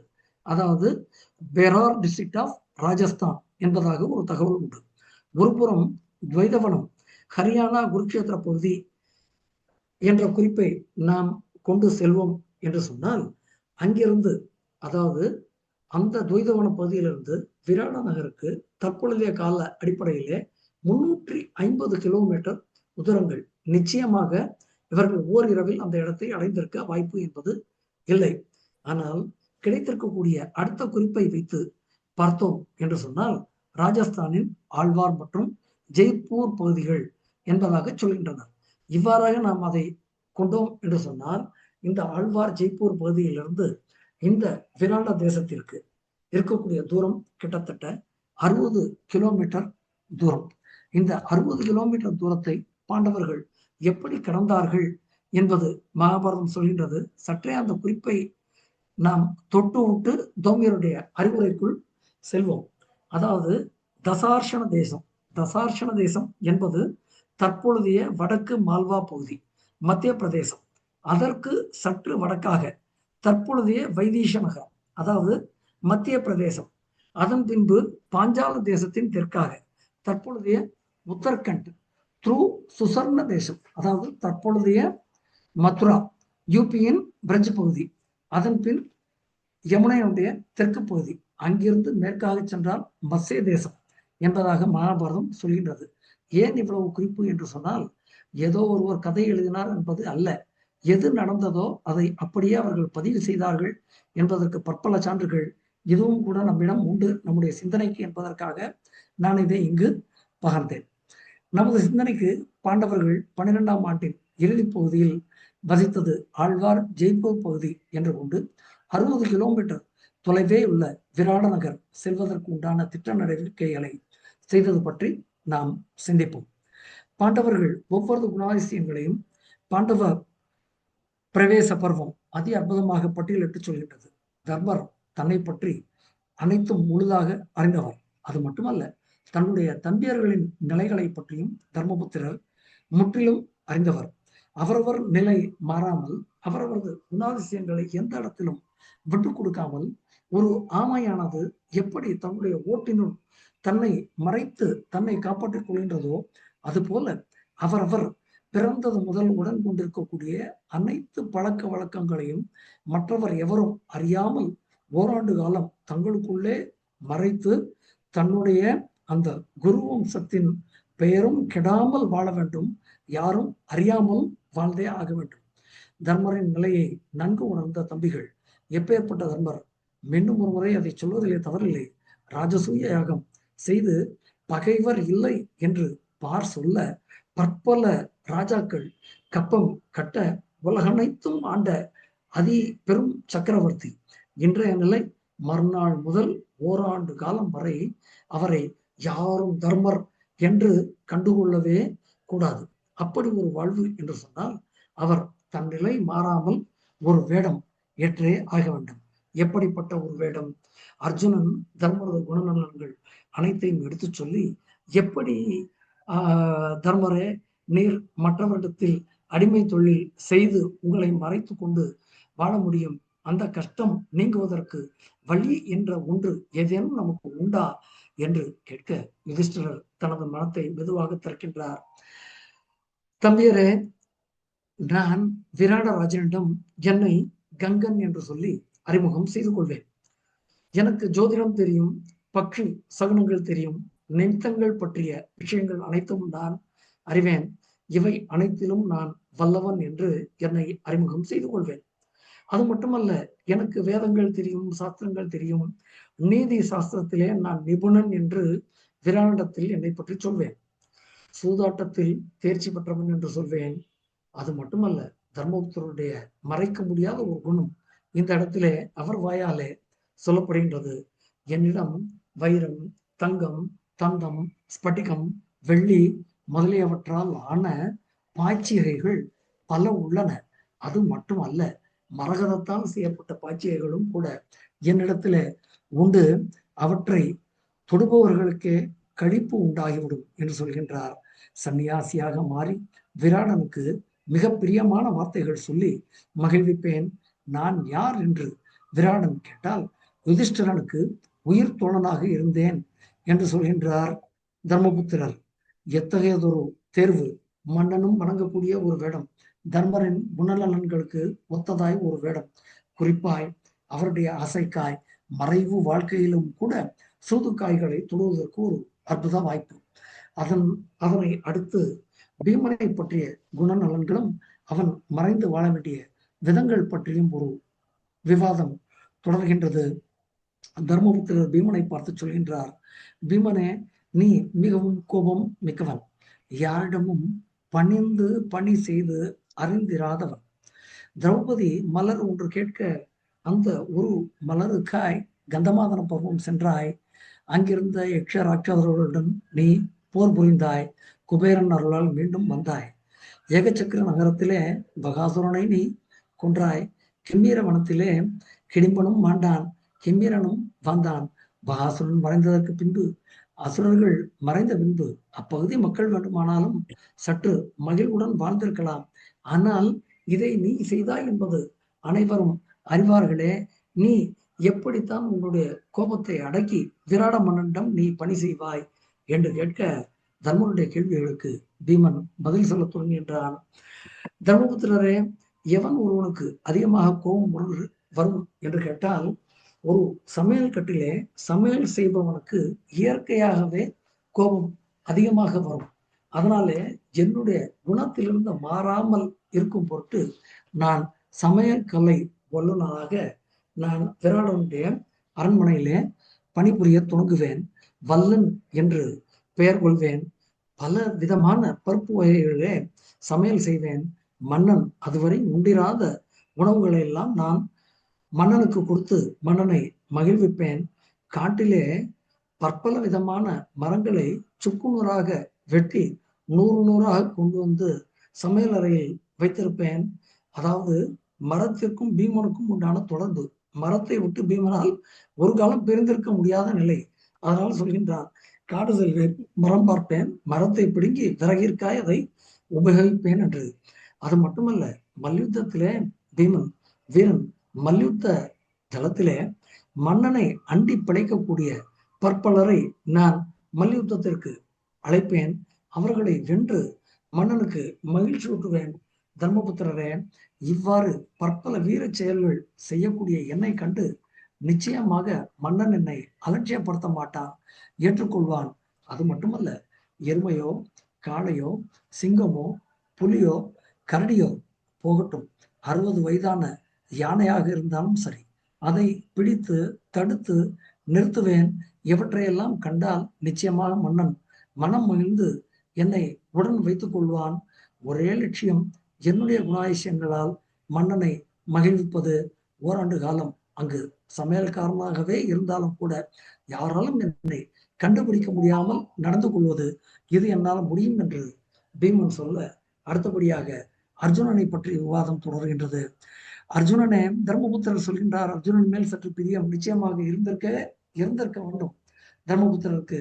அர்ஜுனனே, நீ அக்னி தேவனுக்கே காண்டவனத்தை எரிப்பதற்கு உதவியவன். வில்லாளிகளிலே நீ மிகவும் சிறந்தவன், சாத்திரங்கள் அறிந்தவன், அனைவராலும் போற்றப்படுபவன். 5 வருட கால இந்திர லோகவாசம், பற்பல அஸ்திரங்கள் நீ பெற்றாய். கௌரவர்களுடைய நாசத்தின் பொருட்டும் எங்களுடைய ஜெயம் குறித்து மட்டுமே நீ இந்திரலோகத்தையும் விட்டு இந்த பூலோகத்திற்கு மீண்டு வந்தவன். அர்ஜுனனே, உன்னை அனைவரும் எவ்வாறெல்லாம் புகழ்கின்றார்கள் தெரியுமா? நீ 2வது, அதாவது 12வது ருத்ரன், 13வது சூரியன், 9வது வசு என்றெல்லாம் உன்னை பற்றி புகழ்கின்றார்கள். இப்படியெல்லாம் புகழ்ச்சி பெற்ற நீ எப்படி ஒருவருடைய ஆட்சியிலே அடிமையாக நீ பணிபுரிய முடியும் என்று தர்மபுத்திரர் சற்றே தளர்ந்துதான் போகின்றார், தவித்துத்தான் போகின்றார். இவை அனைத்தையும் கேட்ட அர்ஜுனன் மெதுவாக பேசத் தொடங்க, நீ ஒருவேளை உன்னை அடக்கி கொண்டு வாழலாம் அர்ஜுனனே, ஆனால் உன்னுடைய கைகளை பார், நீண்ட பருத்த கைகள், நான் கயிறு உராய்ந்ததினால் ஏற்பட்ட தழும்புகள், யாராலும் இதை காணாமல் இருக்க முடியாதே. காண்டீபத்தை நீ கையில் ஏந்தி நின்றால் அனைவருமே நடுங்கித்தான் போய்விடுவார்களே. நீ எப்படி மறைந்து வாழ்வாய்? நீ மறைந்து வாழ்ந்தாலும் கூட உன்னுடைய சுருண்ட கேசங்கள் அனைவருக்கும் உன்னை அடையாளப்படுத்தி விடுமே என்று தர்மபுத்திரர் சொல்ல, அர்ஜுனன் தர்மருக்கு உண்டான தகுந்த வார்த்தைகளை சொல்ல துவங்குகின்றான். தர்மபுத்திரரே, முன்பு நான் இந்திர லோகத்திலே வசித்தேனே, அப்பொழுது ஊர்வசியிடம் பெற்ற சாபத்தை பற்றி கூட உங்களிடம் சொல்லியிருக்கின்றேனே. ஊர்வசியின் மூலம் நான் அப்பொழுது பெற்ற அந்த சாபத்தை இப்பொழுது நான் வரமாக மாற்றிக்கொள்வேன். சங்குகளால் செய்யப்பட்ட வளைகளை கைகளில் அணிவேன், காதுகளிலே தொங்குகின்ற குண்டலங்களை அணிவேன், என்னுடைய தலைமயிரை நீண்டதாக பின்னி பிரகன்னலை என்பதாய் ஒரு பெயர் கொண்டு விராடனுடைய அரண்மனையிலே என்னுடைய உருவத்தை மறைத்து மாற்றுருவிலே நபும்சமானாக வாழ்வேன். அது மட்டுமல்ல, தலை முதல் கால் வரை தகுந்த உடை அணிந்து என்னுடைய தழும்பேறிய கைகள் எவராலும் காணப்பட முடியாத வகையிலே என்னை நான் மறைத்துக் கொள்வேன். அரண்மனை ஸ்திரீகளுக்கு வீணா, வாத்தியம், நாட்டியம் போன்றவற்றை கற்பிப்பேன். கானம் பாடுவேன். அரண்மனையில் உள்ள அனைவரையும் கதைகள் பல சொல்லி மகிழ்விப்பேன். செயற்கை வேஷத்திலும் நலமகாராஜன் போல நான் சிறப்பாக வாழ்வேன் மன்னனே என்று சொல்ல, அடுத்ததாக நகுலனுடைய முறை வந்தது. காலத்தின் அருமை கருதி சற்றே வேகமாக செல்ல வேண்டும் என்று நினைக்கின்றேன் நான். நகுலனுடைய முறை வந்தது. குதிரைகளை பராமரிப்பேன் என்றான். கிராமக்கந்தி என்று பெயர் கொள்வேன் என்றான். குதிரைகளை பழக்குவதிலும் அவற்றிற்கு வைத்தியம் செய்வதிலும் வல்லவன் நான் என்று சொல்வேன் என்றான். முரட்டு குதிரைகளையும் அடக்கி தீருவேன். இவற்றையெல்லாம் பார்த்து விராட மன்னன் மகிழ்வான். நிச்சயமாக என்னை யாராலும் அவமதிக்க முடியாது என்று சொல்கின்றான். எப்பேற்பட்ட ஒரு கான்பிடன்ஸ் வித்தின் நகுலன் என்பதை மகாபாரதம் நமக்கு சொல்கின்றது. அடுத்ததாக சகாதேவனுடைய அந்த முறை வந்தது. பின்னாளிலே கண்ணனாலே ஞானி என வியக்க வைக்கும் ஒரு பேர் அறிவாளி. அவன் எப்பேற்பட்ட புத்திகள் கொண்டவன் என்பதை தர்மபுத்திரர் பட்டியலிடுகின்றார். புத்தியிலே பிரகஸ்பதிக்கு ஒப்பானவன் இந்த சகாதேவன். நீதியிலே சுக்கிரனுக்கு ஒப்பானவன். பற்பல மந்திராலோசனையிலே வெகு சமர்த்தன். நற்செயல்கள் மட்டுமே செய்பவன். ராஜ்ய தந்திரம் அறிந்தவன். குந்திக்கு அதிக அளவிலே பிரீத்தி ஆனவன். ராஜ்ய தந்திரம் முற்றிலுமாக அறிந்தவன். ஒரு வகை குற்றமும் குறையையும் பாண்டவர் தலைவன் அவனிடம் ஒருபோதும் கண்டதில்லை என்பதாக சொல்கின்றான். அப்படிப்பட்ட சகாதேவன் இப்படி எப்படி மறைந்து வாழ்வான் என்று யுதிஷ்டிரன் கேட்க, சகாதேவன் சொல்கின்றான், தந்திரிபாலன் என பெயர் கொள்வேன். விராடனுடைய அரண்மனையிலே உள்ள பசுக்களை நான் ரட்சிப்பேன். கோசாலை பொறுப்பு நான் ஏற்க பசுக்கள் புஷ்டியாய் நோயற்றவையாய் இருக்கும். அதனால் இனவிருத்தி நிச்சயமாக உண்டாகும். தர்மரது ராஜ்யத்திலே கோ சம்ரக்ஷணம் செய்தபடியால் நன்கு தேர்ச்சி பெற்றிருக்கின்றேன் என்பதாக சொல்வேன். அது மட்டுமல்ல, பசுக்களை பராமரிப்பது என்பது ஒரு சாதாரண காரணம் அல்ல, ஒரு காரியமும் அல்ல என்பதை அடுத்து சகாதேவன் சொல்லக்கூடிய அந்த வார்த்தை நம்மை சற்றே வியப்புடன் அவர்களை மதிப்புடன் நடத்த வேண்டிய ஒரு நிலைக்கு எடுத்து செல்கின்றது. என்ன சொல்கின்றான் என்று கேட்டால், எந்த காளையின் மூத்திரத்தை மோந்து பார்த்து ஒரு மலட்டு பசு கூட கன்றை ஈனுமோ அப்படிப்பட்ட காளைகளையும் தான் அறிவதாக சொல்கின்றான். இவரையெல்லாம் நான் மன்னனிடம் சொல்லி அவனிடம் நான் ஒரு இடம் பெறுவேன் என்று சொல்கின்றான். தர்மபுத்திரர் கவலை கொள்ள வேண்டாம் என்று சொல்கின்றான். அடுத்ததாக அனைவரும் கவலை கொண்ட அந்த திரௌபதியின் முறை வந்தது. திரௌபதி சுருக்கமாக கண்டுவிட்டு செல்லலாம். கதை நாம் அனைவரும் அறிந்த கதைதான். நம் சிந்தனையின் தலைப்புக்கு ஏற்றவாறு நான் சற்றே விரைவாக செல்வேன். திரௌபதி சொன்னாள், சைரந்திரியாய் மாறிப்போவேன். ராஜஸ்ரீ முதலியவர்களுக்கு தலை பின்னி ஓவியம் தீட்டி மகிழ்விப்பேன் என்று சொல்கின்றாள்.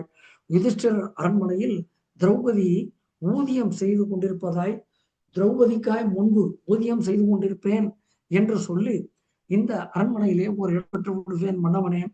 நிச்சயமாக ஒரு காலம் திரௌபதியாகிய என் மூலம் யாருக்கும் அபகீர்த்தி என்பது வராத வண்ணம் நான் காத்துக்கொள்வேன் என்று சொல்கின்றாள். முதலில் செய்யப்பட வேண்டிய திட்டம் திட்டப்பட்டாகிவிட்டது. அடுத்தது பிளானிங் அண்ட் ஆர்கனைசிங் தானே. ஒழுங்கமைப்பும் செயல்பாடுகளும் தொடர்கின்றன. புரோகிதர் தௌமியர் துருபதன் அரண்மனைக்கு சென்றார். பாண்டவர்களது அக்னிஹோத்திரங்களை அவர் பாதுகாக்க தொடங்கினார். உடனிருந்த இந்திரசேனன் முதலியானவர்கள் துவாரகை சென்றார்கள். அவர்கள் செல்லும் பொழுது அதிமுக்கியமான அந்த தகவல் பரிமாறப்பட்டது. அதாவது பாண்டவர்களுடைய ரதங்களை அவர்கள் ஓட்டிச் செல்ல வேண்டும்.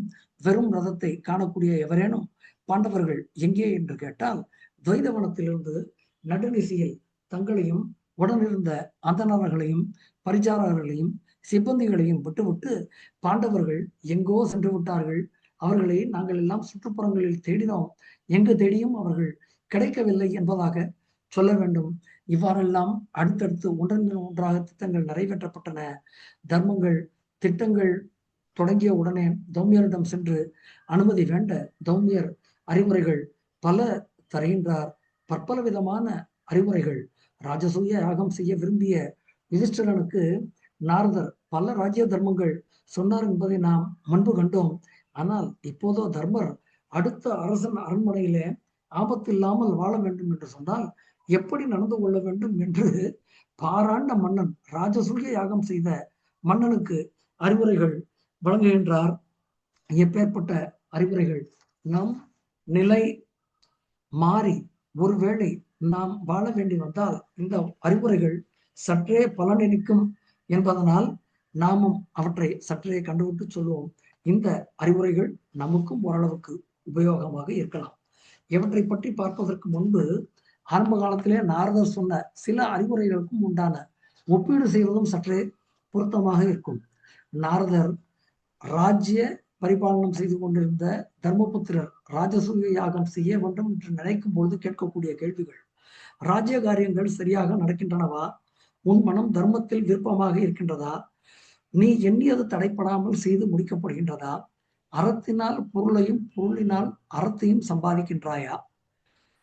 சிற்றின்பங்களில் தர்ம அர்த்தங்களை அழிக்காமல் இருக்கின்றாயா?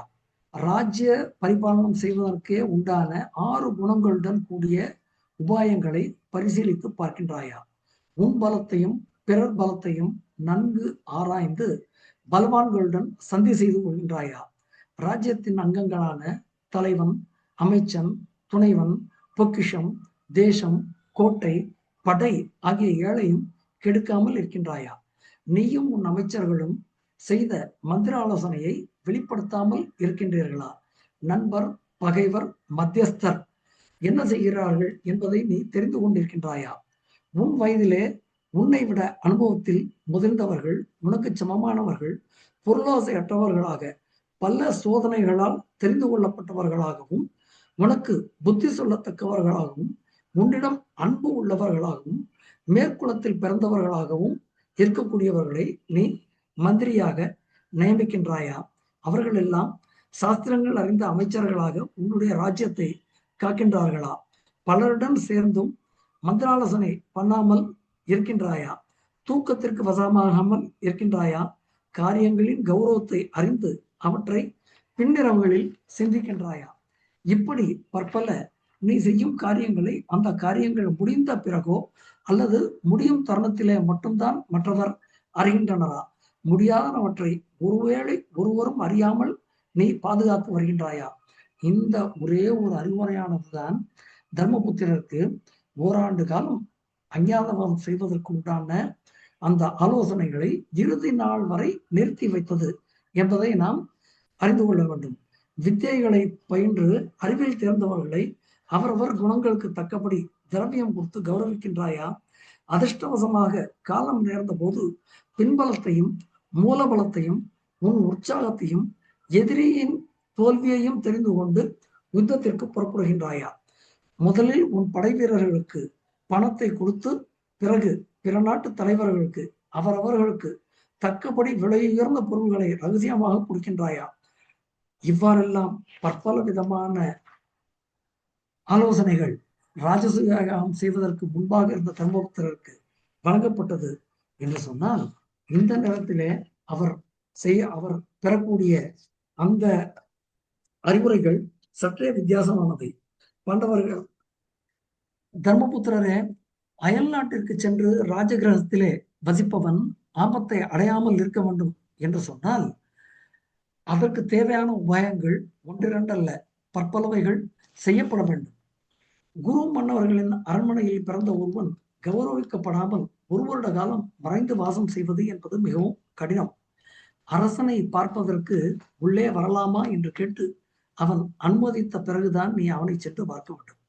அரசர்களுடைய பொருள்களில் நீ ஆசை வைத்தல் ஆகாது. அரசன் கேட்காமல் அவனுக்கு ஒருபோதும் நீதி சொல்லக்கூடாது. அரசனிடம் பேசாமல் இருந்து கொண்டே நீ அவனை உபாசிக்க வேண்டும். தக்க சமயத்திலே நீ அவனை புகழ்ந்து பேச வேண்டும்.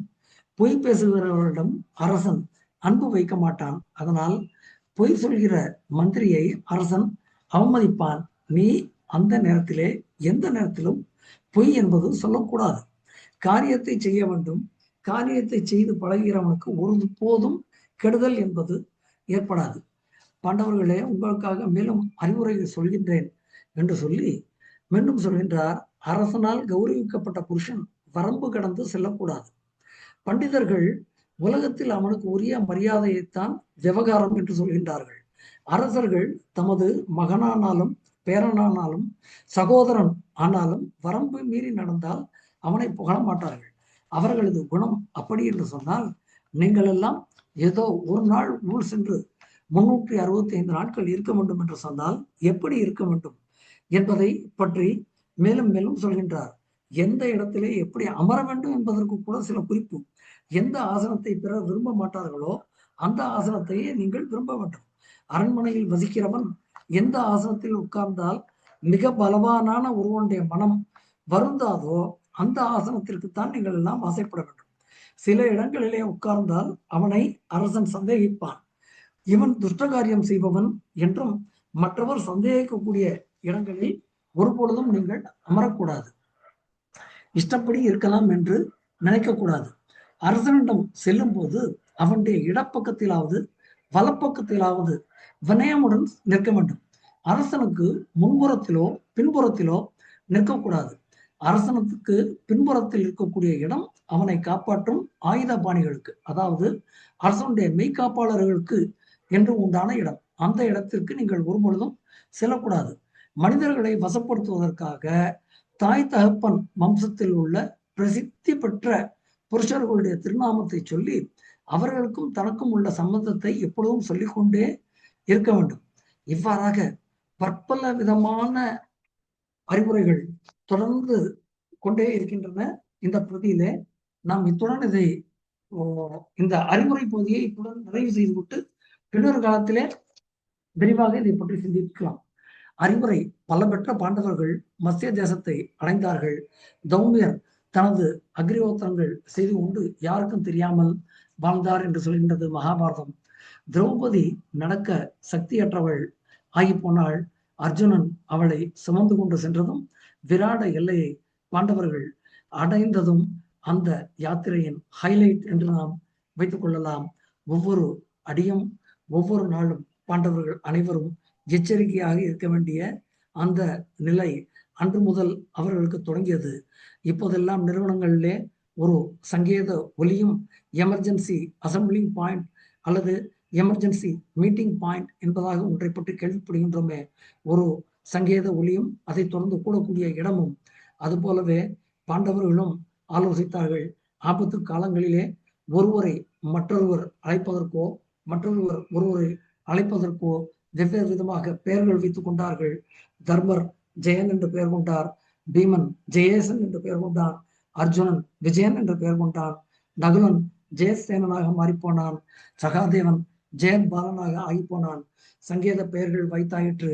அவர்களுடன் கொண்டு சென்ற ஆயுதங்கள், இந்த ஆயுதங்கள் இருந்தால் நிச்சயமாக அவர்களை அனைவரும் அறிந்து கொண்டு விடுவார்களே.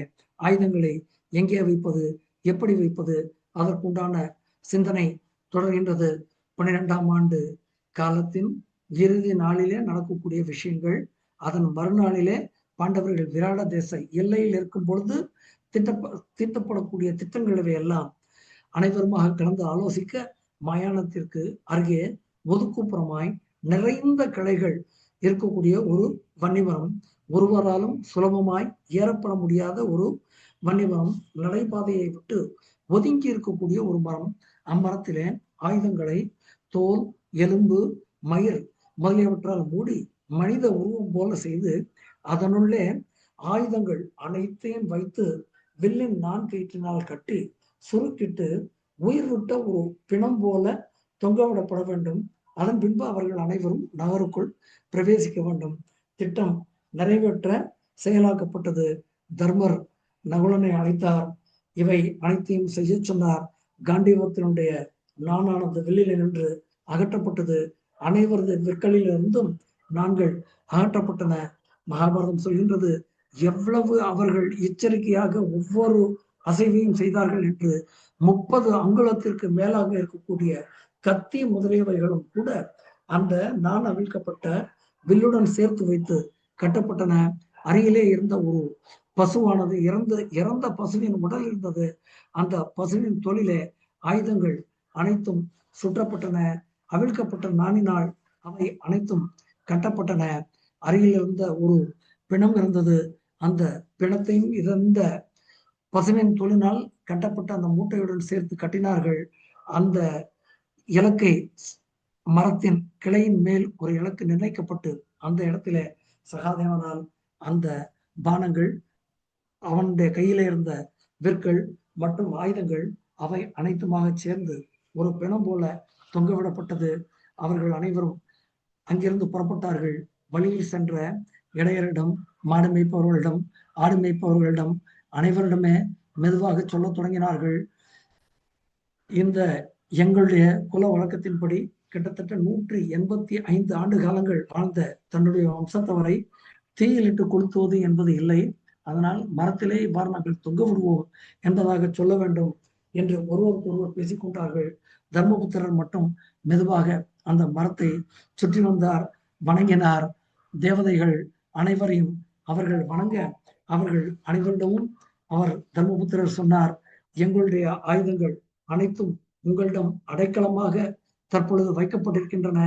13 ஆண்டு கால அஞ்ஞாத வாசம் முடிந்த பின்பு தானோ, அதாவது தர்மபுத்திரரோ அல்லது அர்ஜுனனோ வந்து கேட்டால் மட்டும்தான் தேவர்கள் இந்த ஆயுதங்களை மற்றொருவர் எடுப்பதற்கு அனுமதி அளிக்க வேண்டும். அதுவரை தேவர்கள் அதை பாதுகாக்க வேண்டும் என்று வேண்டிக் கொண்டார். எப்படிப்பட்ட ஒரு எச்சரிக்கை உணர்வு நாம் முன்பே கண்டோம். சபார்டினேஷன் ஆஃப் இண்டிவிஜுவல் இன்ட்ரெஸ்ட் என்பதாக பீமனுக்கு அந்த கோபம் மனதிற்குள்ளே இருந்து கொண்டுதான் இருந்தது. ஒருவேளை பாண்டவர்கள் அனைவரும் நீங்கி சென்ற பின்பு ஒருவேளை பீமன் அந்த ஆயுதங்களை எடுத்து சென்று துரியோதனனை கொண்டு விட்டால் என்ன செய்வது? அதனால் பிற்காலத்திலே இவர் 13 ஆண்டுகள் என்று இங்கே இவர் குறிப்பிடுவதற்கும் பிற்காலத்திலே நடக்கக்கூடிய நிகழ்ச்சிகளுக்கும் கூட ஒரு தொடர்பு உண்டு. அவற்றை நாம் நமது அடுத்த சிந்தனையிலே பார்க்கலாம். எச்சரிக்கை உணர்வுடன் அவர்கள் தேவர்களிடம் வன்னிமடத்திலே அதை அடைக்கலமாக வைத்துவிட்டு முன்பே பேசிக்கொண்டபடி ஆட்டிடையன், மாட்டிடையன் மற்றும் விவசாயிகளிடம் அவர்கள் பேசியபடி அந்த பிணம் தொங்குவது பற்றி சொல்லிவிட்டார்கள். சொல்லிவிட்டு மெதுவாக நகரத்தில் நுழைவதற்கு முன் தர்மர் துர்க்கையை வேண்டினார். மகாபாரதம் ஒரு துர்க்கையை, தேவதையை எப்படி வேண்ட வேண்டும் என்பது பற்றி அற்புதமாக சொல்கின்றது. தர்மபுத்திரரின் பல்வேறு விதமான வேண்டுதலுக்கு பின்பு துர்கையானவள் பிரசன்னமானாள், வரம் கொடுத்தாள். அஞ்ஞாத வாச காலத்திலே நிச்சயமாக பாண்டவர்களை யாராலும் கண்டுகொள்ளப்பட முடியாது என்பதாய ஒரு வரம். முன்பே யமதர்மனிடம் பாண்டவர்கள் பெற்ற வரம், தற்பொழுது தேவி துர்கையினிடம் பெற்ற வரம், 2 வரங்கள் ஆயிற்று. இவை இரண்டும் சிறப்பாக நடக்க வேண்டும். அதற்கு ஏற்றாற் போல் பாண்டவர்களுடைய அற்புதமான திட்டம்.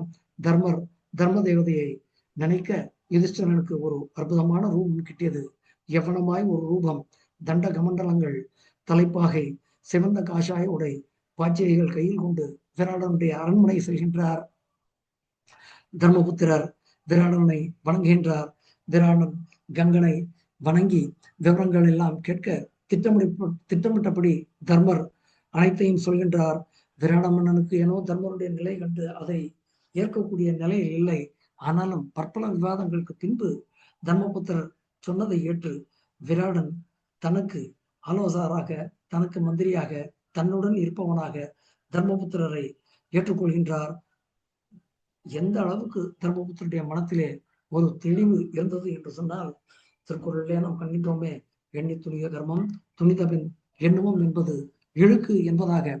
விராட மன்னன் என்ன சொல்கின்றான் என்று சென்றால், தர்மபுத்திரருடைய அந்த ரூப லட்சணங்களை எல்லாம் கண்டுவிட்டு மெதுவாக சொல்கின்றார். உங்களை பார்த்தால் ஏதோ சன்னியாசி போல தெரியவில்லை, ஒரு மிகப்பெரிய க்ஷத்திரிய சக்கரவர்த்தி போல நீங்கள் காணப்படுகின்றீர்கள். இந்த ராஜ்யத்தையும் நான் உங்களிடம் ஒப்படைக்க காத்திருக்கின்றேன். நீங்கள் என்னுடைய அரியணையில் எழுந்து நானோ வயோதிகனாகிவிட்டேன். இந்த அரண்மனையை நீங்கள் பாலிக்கலாமே என்று சொல்கின்றான். ஆனாலும் கூட இப்படி ஒரு வாய்ப்பு வந்த பொழுதும் கூட தர்மபுத்திரர் அதையெல்லாம் நிராகரித்து விட்டு தன்னுடைய மனத்தில் கொண்டிருந்த இலக்கை தன்னுடைய சொற்களின் மூலமாக மெதுவாக சொல்கின்றார். மன்னனே, நான் தரையில் படுக்கும் பழக்கம் கொண்டவன், கட்டிலில் கூட படுக்க மாட்டேன், விரத நிமித்தத்திலே இருப்பேன். விராடனுக்கு எப்பொழுதும் தர்மரை பார்த்து கொண்டே இருக்க வேண்டும் என்ற அளவிலே அற்புதமான மகிழ்ச்சியூட்டக்கூடிய பற்பல சொற்கள் தர்மரால் அங்கு சொல்லப்படுகின்றன. விராடன் சற்றே மகிழ்ந்து போனான். தர்மர் எப்பொழுதும் தன் உடன் இருக்க வேண்டும் என்று சொன்னான். அடுத்ததாக பீமனுடைய முறை வந்தது. பீமன் விராடனை கண்டான். வீரான் பீமசேனுடைய உருவத்தை கண்டுவிட்டு, நீ சமையல் தொழில் செய்பவனைப் போல காணப்படவில்லை. உன்னுடைய இந்த தோற்றத்திற்கும் உன்னுடைய உடல் வகையும் காணக்கூடிய நான் உன்னை என்னுடைய சேனைக்கு தலைவனாக நியமிக்கின்றேன். நீ அந்த பொறுப்பை ஏற்றுக்கொள் என்று சொல்கின்றார். அண்ணன் ஒரு வழியே எண்ணி துணிய கர்மம் என்று சொன்னால் தம்பியர் மட்டும் மாறி போய் விடுவார்களா? அவர்களும் அதை பின்பற்றினார்கள். மெதுவாக பீமன் சொன்னார், எனக்கு தேவை சமையல் அறையிலே ஒரு வேலை. ஒருவேளை மன்னனுக்கு அதை கொடுப்பதில் தயக்கம் இருக்கின்றது என்று சொன்னால் நான் அவை நீங்கி வேறிடம் செல்வேன் என்று சொன்னான். பீமனுடைய அந்த அங்க வயத்திலே மனதை பறிகொடுத்த மன்னன் சொன்னான், நீ சமையல் அறை உன்னுடைய பணியை தொடங்கு என்று சொன்னான். பீமன் சரியான சொன்னான். தன்னுடைய பணியை தொடங்கினான். மகிழ்வாக வாழத் தொடங்கினான். அதன் பின் அர்ஜுனனுடைய முறை வந்தது. விராடன் அர்ஜுனன் கூறிய அனைத்தையும் கேட்டு ஆச்சரியப்பட்டான். இப்படி ஒரு சிங்கம் போல காணப்படக்கூடிய ஒருவன் பேடியா இருப்பதா? உனக்கு ஆண்மை இல்லாதது நிச்சயமாக தகாது என்று சொல்கின்றார். பருத்து நீண்ட கைகளிலே நீ வில் பிடித்தால் சிறப்பாய் இருப்பாயே என்று சொன்னான். நீ வில் பிடித்து பார் என்று சொன்னான். வேண்டும் பொருட்கள் தருவேன் என்று பற்பல விதமான ஆசை வார்த்தைகள் மன்னன் சொல்கின்றான். என்னுடைய ராஜ்யத்தை நீ காப்பாற்று என்று இறுதியாக ஒரு வார்த்தை சொல்கின்றார். அர்ஜுனனும் தர்மரையும் பீமரையும் பின்பற்றி மெதுவாக சொன்னான், நான் இத்தகைய வில்லை இதுவரை கண்டதில்லை, இந்த வில்லை நான் தொட்டதும் இல்லை என்று சொல்கின்றான். எப்படிப்பட்ட ஒரு கட்டுப்பாடு! தனக்கு ஒருவேளை மன்னன் வாய்ப்பளித்தால் முத்தரைக்கு நாட்டிய கலை கற்பிப்பேன் என்று சொல்கின்றான். மன்னன் மந்திரிகளிடம் கலந்து ஆலோசிக்க மந்திரிகள் எல்லாம் சொல்கின்றார்கள், மற்றவர்களுக்கு எல்லாம் சோதனை இல்லை, ஆனால் அர்ஜுனனுக்கு மட்டும் சோதனை செய்யப்பட்டது. அந்த பணிப்பெண்கள் வந்து அர்ஜுனன் நபும்சகன் தான் என்பதை உறுதி செய்த பின்பு அர்ஜுனன் மெதுவாக அந்த புறத்திற்குள் அனுமதிக்கப்பட்டான். அர்ஜுனனுடைய வாழ்வு சற்றே சிறப்பாக நடக்க தொடங்கியது. அதற்கு பின்பு நகுலனுடைய வரவு, விராடனுடைய அரண்மனைக்கு ஒரு மன்னன் எந்த அளவுக்கு தேர்ந்து இருக்கின்றான், ஒருவனுடைய தோற்றத்தை கண்டவுடனே இவன் இப்படிப்பட்டவன் என்று நிர்ணயிக்கக்கூடிய சக்தி பெற்றிருக்க வேண்டும் என்பதை மகாபாரதம் சொல்கின்றது. இவனை கண்டவுடனே மன்னனுக்கு வெவ்வேறு விதமான எண்ணங்கள். முன்பு ஒவ்வொருவருக்கும் ஒவ்வொரு விதமான பொறுப்புகள் கொடுத்தது போல நகுலனுக்கும் கூட பற்பல வாய்ப்புகள் அளிக்கப்படுகின்றன. ஆனால் இறுதியிலே நகுலனுடைய வார்த்தைகள் வென்றன. நகுலன் சொன்னான், நான் தர்மபுத்திரருடைய ஆட்சி காலத்திலே குதிரைகளை பராமரிக்கும் பொறுப்பு பெற்றிருந்தேன். தங்களுடைய ஆட்சியிலும் குதிரைகளை பராமரிக்கக்கூடிய அந்த ஒரு பொறுப்பு எனக்கு வேண்டும் என்று கேட்டான். மன்னன் சரி என்று சொன்னான். நகுலன் மன்னனுடைய ஆணைப்படி குதிரை காப்பாளனாக மாறிப்போனான். அதன் பின்பு இறுதியாக சகாதேவன் உரையை முடிக்கக்கூடிய நேரமும் ஒன்றாகிவிட்டது. அதிக அளவிலே 6 அல்லது 7 நிமிடங்கள் பொறுக்கும்படி கேட்டுக்கொள்கின்றேன். சகாதேவன் மன்னனை வணங்கி பசுபற்றி தன்னுடைய திறமையை சொன்னான். தான் ஒரு வைஷ்யன் என்று சொன்னான். தன்னுடைய பெயர் அரிஷ்டநேமி என்று சொன்னான். விராடன் சொன்னான், உன்னை பார்த்தால் இடையன் போல தெரியவில்லை, உன்னை பார்த்தால் பிராமண ஜாதியிலோ அல்லது க்ஷத்திரிய ஜாதியிலோ பிறந்தவன் போலவா காணப்படுகின்றாய், எல்லா விதத்திலும் நீ சிறந்தவன் போல காணப்படுகின்றாய். நான் உன்னை பார்க்கும் பொழுது யுதிஷ்டிரனை பார்ப்பது போல உணர்கின்றேனே என்று சொல்ல நகுலன் மெதுவாக சொல்கின்றான், நான் யுதிஷ்டிரனுடைய ராஜ்யத்திலே கிட்டத்தட்ட 8 லட்சம் பசுக்களை பராமரித்தவன். அந்த 8 லட்சம் பசுக்களையும் 100 பிரித்திருக்க, அது போக 10,000 பசுக்கள், அது தவிர ஒரு 20,000 பசுக்கள், அவை அனைத்தையும் தனித்தனியாக நான் பராமரித்திருக்கின்றேன். அவை அனைத்தையும் காத்த பசு பாலகன் நான். என்னுடைய பெயர் தந்திரி பாலன் என்பதாயும் அறியப்படும் என்று சொல்ல, வேறு வழியே இன்றி விராடன் ஒப்ப பசுக்களுக்கு பாலகனாக மாறி விராடனின் லட்ச பசுக்களை காக்க சகாதேவன் தன்னுடைய பணியை தொடங்கினார். விராட தேசத்தில் இவர்கள் ஐவரும் ஒவ்வொரு நிலை பெற்றிருக்க, திரௌபதியானவள் மெதுவாக நகருக்குள் பிரவேசித்த அந்த நேரத்திலே அந்த நாட்டின் ராணி சுதேஷ்னை திரௌபதி தூரத்திலிருந்து வருவது கண்டு அவளை தன் அரண்மனைக்கு அழைத்து வரும்படி ஆணை கொடுக்கின்றாள். திரௌபதி சுதேஷ்ணியை காண வருகின்றாள். அதி அற்புதமான ஒரு அழகிற்குண்டான விளக்கங்கள் எல்லாம் இந்த இடத்திலே சொல்லப்படுகின்றன. சுதேஷ்னை திரௌபதியை பார்த்து மெதுவாக பேச தொடங்குகின்றாள். கல்யாணி, உன்னை போஷிப்பது என்பது இயலாது. ஆனால் உன்னை கண்டவுடன் உன் மீது எனக்கு ஏனோ அளவு கிடந்த அன்பும் வந்துவிட்டது. ஆனால் இங்கு ஒரு பயமும் கூட உண்டு. என்னுடைய கணவன் சற்றே வயோதிகன் தான், ஆனாலும் கூட அவன் உன்னை பார்த்து விட்டால் உன்னிடம் கெட்ட எண்ணம் அவன் கொண்டு விடுவான்.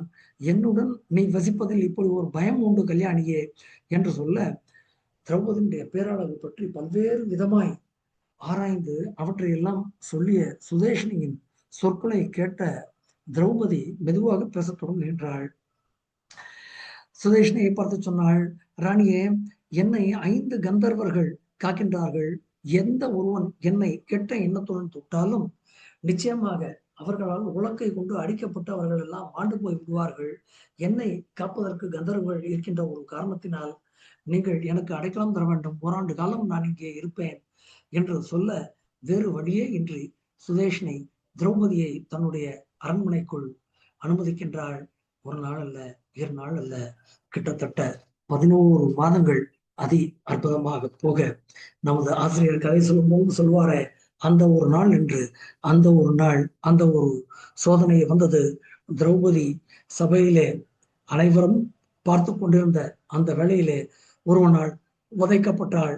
அவள் கதற, கோபம் கொண்ட வல்லவன், அதாவது பீமன், அங்கிருந்த பச்சை மரம் ஒன்றை பார்க்க, கண்களாய் அங்கே மறைந்திருந்த தர்மர் சங்கேதம் வழி சொன்னார். பச்சை மரம் உதவாது, காட்டில் தனியாய் காய்ந்த மரத்தை தேடுதல் உன்னுடைய சமையலுக்கு சிறப்பு என்று சொன்னார். பீமனுக்கு புரிந்து போயிற்று. அதாவது தங்களுடைய இலக்கை விட்டு ஒருவேளை ஒருவர் மாற வேண்டிய நிலை வந்திருந்தாலும் கூட, நாம் நிர்வாக கோட்பாட்டிலே பார்க்கின்றோமே கண்ட்ரோலிங் என்பதாக, அந்த கண்ட்ரோலிங் என்பது இந்த இடத்திலே அவரவர்கள் கண்ட்ரோலிங்காக இருந்தாலும் கூட, தர்மபுத்திரர் இந்த இடத்திலே கோபத்தை அடக்க முடியாத பீமனை கண்ட்ரோல் செய்து அடக்கி அவன் நிலையை உணர வைக்கின்றார். காட்டிலே சென்று மரம் தேடுதல் உன்னுடைய சமையலுக்கு சிறப்பு என்று சொல்கின்றார். பீமனுக்கு புரிந்து போயிற்று. திரௌபதியின் கதறலுக்கு பீமன் பழிவாங்க திட்டம் தீட்டினான். திட்டம் நிறைவேறியது. திரௌபதிக்கு சிக்கல் வந்தது. திரௌபதியின் பொருட்டு தன்னை சார்ந்த ஒருவனும் அவனுடன் 100 பேரும் மாண்டுதான் போனார்கள்.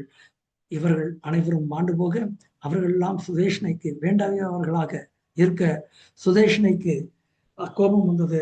திரௌபதியை அழைத்தாள். நீ இந்த நகரை விட்டு செல்ல வேண்டும் என்று சொன்னாள். திரௌபதி எப்பேற்பட்ட மன்னனுடைய மனைவி, வேறு வழியே இன்றி அவளிடம் தன்னுடைய மனம் திறந்து சொல்கின்றாள். மேலும் 30 தினங்கள் அவகாசம் வேண்டும், அதற்கு பின்பு தான் அங்கிருந்து நீங்கி போய்விடுவேன் என்று சொல்கின்றாள். சிந்தித்த பின் சுதேஷனை சரி என்று சொல்கின்றாள். 30 தினங்கள் கழிந்தன. அந்த ஆண்டும் நிறைவு பெற்றுத்தான் போயிற்று. இந்த இடத்துல விராட நீதி சொல்லக்கூடிய அந்த குணநலன்களை தர்மபுத்திரர் பெற்றிருந்தார் என்பதை விராடபுரம் நமக்கு சொல்கின்றது. தர்மபுத்திரர் பற்றிய பண்புகளை, அவருடைய குணநலன்களை பிற்காலத்திலே தூது சென்று வந்த பிறகு சஞ்சயன் சொன்ன மொழியை கேட்பதற்கு முன்பு விதுரனிடம் மன்னவன் கேட்க, அதாவது திருதராஷ்டிரம் மன்னவன் கேட்க, மெதுவாக விதுரன் சொல்கின்றான் அல்லவா, எப்பேற்பட்ட குணங்களுக்கு சொந்தக்காரன் தர்மபுத்திரன், எப்பேற்பட்ட அறிவாளி என்பதாக. அவையெல்லாம் இந்த இடத்திலே ஒத்து போகின்றன. நற்பண்புகள் நிறைந்துள்ள மன்னன் உலகங்களையும் அரசாளக்கூடிய மேன்மை பெறுவான். அத்தகைய பண்புகள் பெற்றிருக்கக்கூடியவன் தர்மபுத்திரன் என்கின்றார் விதுரர். பிற்காலத்திலே அறிஞன் தர்மபுத்திரன். அறிஞன் என்றால் பண்டிதன். பண்டிதன் என்பதற்கு அவர் கூடக்கூடிய இலக்கணங்கள் அனைத்துமே இதற்கு முன்பு நாம் கண்ட செயல்களிலே சற்றே ஒத்து போகின்றது. எத்தகையதொரு பண்புகளை கொண்டிருந்தார். தன் அடிப்படை அறிதல், தன்னை பற்றி அறிதல், முயற்சி, உடைமை, அனைத்திற்கும் மேலாக சகிப்புத்தன்மை கொண்டிருத்தல், அதன் பின்பு அறநெறியிலே உறுதியாக இருப்பது. இவை அனைத்தும் பண்டிதன் ஒருவனுடைய லட்சணங்கள். இந்த லட்சணங்கள் அனைத்துமே கற்றவனாய் இருந்த தர்மனிடம் காணப்பட்டன. அதற்கு பின்பு தன் எதிர்கால நடவடிக்கை, தனது கொள்கை, ஒரு விஷயம் பற்றிய தனது முடிவு, இவை பற்றி பிறர் தெரிந்து கொள்ளாமல் காப்பது, காரியம் முடிந்த பின் தான் மற்றவர்கள் அதை உணர முடியும் என்பது பண்டிதரின், அதாவது அறிஞரின் இலக்கணங்களாக சொல்லப்படுகின்றன. இவை அனைத்தையும் அஞ்ஞாதவாசத்தின் போது தர்மபுத்திரர் காப்பாற்றினார். விதுரநீதி சொல்லும் அறிஞரின் மற்றொரு பண்பு, தனது சக்தியின் எல்லைக்கு உட்பட்டு முடிந்ததை எல்லாம் சிறப்பாக செல்வர். எப்பணியையும் தாழ்வானது அற்பமானது என்று எண்ணி ஒருபொழுதும் புறக்கணிக்க மாட்டார். தர்மரிடம் இப்பண்பும் இருந்தது. மற்றொன்று, ஒரு செயலை மேற்கொள்ளும் முன்பு நன்கு சிந்திப்பர். செயல்புரிய தொடங்கிவிட்டால் பாதியில் நிறுத்த மாட்டார். மனதை தன் வசம் வைத்திருப்பார். கௌரவத்தில் பெருமையில் கூத்தாட மாட்டார். அவமானத்தில் துவண்டு விட மாட்டார். தர்மரிடம் இந்த பண்புகள் அனைத்தும் இருந்தன. அஞ்ஞாத வாசம் சிறப்பாய் அடைய தர்மரின் சிறந்த குணங்களும் நிச்சயமாக உதவின. திருதராஷ்டிர மன்னனுக்கு புரிந்து போயிற்று. மெதுவாக புலம்பினான். என்ன புலம்பினான்? சஞ்சயனே, எப்போது பாண்டவர்கள் அஞ்ஞாத வாசஸ்தலத்தை துரியோதனாதிகள் அறியவில்லையோ அப்போதே தன் பிள்ளைகளுக்கு ஜெயம் இல்லை என புரிந்து போயிற்று சஞ்சயனே என்று புலம்புகின்றான். அத்துடன் அவனுடைய புலம்பல் நிற்கவில்லை. எப்படி ஒரு திட்டம் தீட்டப்பட்டிருந்தால் இப்படி ஒரு வெற்றி பாண்டவர்களுக்கு கிடைத்திருக்கும். இறையருள் இருந்த பொழுதும் சரியான முயற்சி செய்ததின் பயன் எடுத்துக்கொண்ட இலக்கினை அடைந்த வெற்றி அஞ்ஞாத வாசத்தின் வெற்றி. திருதராஷ்டிர மன்னனின் தோல்வி.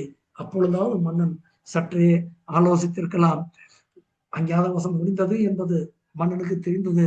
அதற்கு பின்பு அந்த நகரிலே விராடபுரத்திலே பிற்பகுதியிலே நடக்கக்கூடிய பற்பல விஷயங்களும் அவனுடைய காதுகளுக்கு வரத்தான் செய்தன. ஏதேனும் ஒரு நிலையில் தன்னுடைய பிள்ளைகளை அழைத்து சற்றே அறிவுரை வழங்கியிருக்கலாம். அமைதி காத்ததன் விளைவு குருக்ஷேத்திர போர். 18 அட்சோணி சேனைகளும் அழிந்தே போயின. அடுத்த புலம்பல் என்ன என்பதை நமது அடுத்த சிந்தனையில் பார்ப்போம் என்று கூறி வாய்ப்பளித்த ஆசிரியரின் அறிவுரை கேட்டு சபையோர்களின் கருத்துரையும் வேண்டி இந்த சிந்தனையை இத்துடன் நிறைவு செய்கின்றேன். நன்றி, வணக்கம். வணக்கம் ஐயா, ஓவர் டு யூ. மிக சிறப்பாக உங்களுடைய சிந்தனை இன்று இருந்தது. அப்படியே ஒரு படம் பிடிச்சி காட்டுற மாதிரி அந்த நிகழ்ச்சிகள், அந்த அவருக்குள்ளே அந்த ஐவருக்குரிய இருக்கின்ற அந்த உரையாடல்கள், அவர்கள் செய்ய வேண்டிய அந்த பிளான் மிக சிறப்பாக சொன்னீர்கள். அதிலே மாடர்ன் மேனேஜ்மெண்ட் கான்செப்ட்ஸை கொண்டு வந்தது. அது உங்களுக்கே உரிய ரொட்டீன் ஸ்பெஷாலிட்டி ஆயிட்டது. அது எக்ஸலண்ட். நன்றி. நன்றி. அதுல இந்த ஆயுதம், இந்த விராட தேசம் எங்கு இருக்கின்றது என்று நீங்க சொன்ன விதம் இதுவரை நான் கேள்விப்பட்டதே இல்லை. அவ்வளவு அழகாக இப்ப நாங்களே நடந்து சென்று அங்க அதை அடைந்த மாதிரி ஒரு அதற்குரிய ரூட் எல்லாம், சாலைகளை எல்லாம் எங்களுக்கு காட்டி விட்டீர்கள். தமிழிலே இந்த மகாபாரதத்திலே என்ன இருக்கிறது அப்படின்னா, இந்த வில்லிபுத்தூர் ஆழ்வார், நல்லா பிள்ளையுடைய வெண்பா, பெருந்தேவனாருடைய வெண்பா, இது எல்லாவற்றிலுமே நிறைய மாறுதல்கள் இருக்கின்றன. நிறைய பேர் மகாபாரதத்துக்கு அட்ராக்ட் ஆயிருக்காங்க. அன்லைக் ராமாயணத்தை கம்பன் பெரிய கவிஞனை ஒழிய கம்பனை மாதிரி வேற யாரும் ராமாயணத்தை பாடவில்லை. ஆனா மகாபாரதத்திலே நிறைய பேர் அவங்க பாடல்களாக அந்த தமிழிலே ஏற்றி இருக்கின்றார்கள். It shows the popularity of Mahabharata. அதுக்கு நிறைய ரீசன் இருக்கு. அதுல பெரும்பாலும் சில இடங்களிலே சில மாறுதல்களை செய்து வைத்திருக்கின்றார்கள். அதிலே ஒன்று இந்த ஆயுதங்களை எல்லாம் அவர்கள் மறைத்து வைத்த விதம். நீங்க ரொம்ப விவிட் டிஸ்கிரிப்ஷன் யூ கேவ்.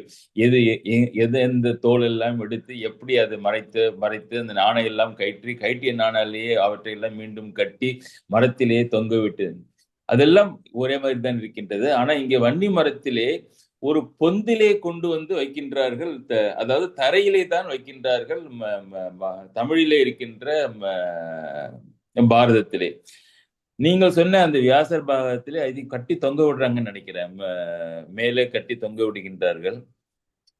ரெண்டுக்கு நிறைய ரீசன் அட்வான்டேஜ் இருக்கு.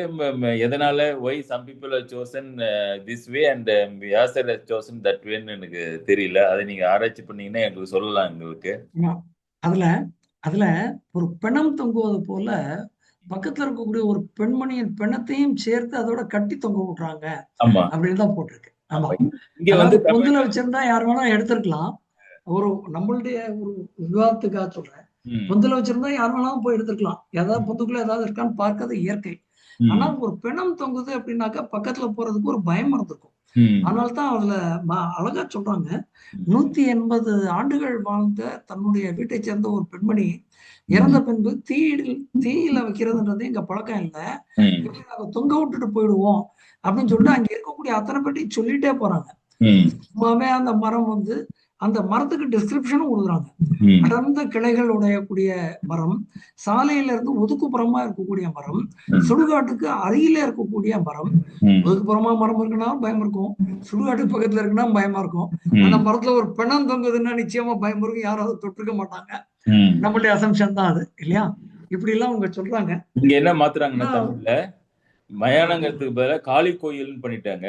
வன்னி மரம் அதேதான். வன்னி மரத்துல ஒரு காளி கோயிலுக்கு அருகிலே அந்த அந்த மரத்தை நீங்க சொன்னதெல்லாம் கரெக்ட் தான். ஊரை விட்டு தள்ளி யாரும் காளி கோயிலுக்கு யாரும் அதிகமா போக மாட்டாங்க. பயம் ஒரு பயம் கலந்த இதோட தான் போவாங்க. அதெல்லாம் இருக்கு.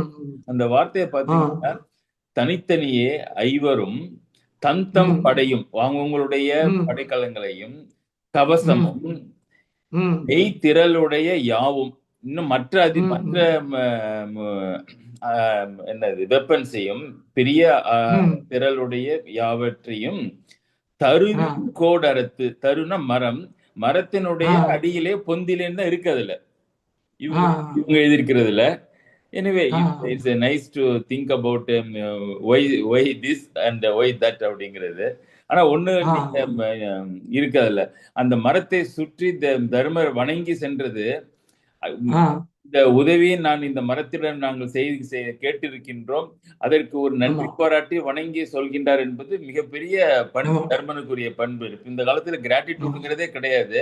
ஆனா இந்த மரம் நீங்க தொங்க விட்டாலும் சரி, பொந்துல வச்சாலும் சரி, எங்களுடைய மறைந்திருந்து வாழ்வதற்கு மிக முக்கியமானதாகிய ஆயுதங்களை மறைத்து வைக்கின்ற பணியை செய்வதனால அதை சுற்றி வந்து வணங்கி தர்மர் செல்கின்றார் என்பது எவ்வளவு சின்ன விஷயங்களிலும் இந்த ஆசிரியர்கள் வந்து பார்த்து இந்த கதையை சொல்கின்றார் என்பது ஆச்சரியமாக இருக்கின்றது. ஞாபகப்படுத்திய தங்களுக்கு நன்றி. ரொம்ப ரொம்ப நன்றியா. நன்றி நன்றி நன்றி.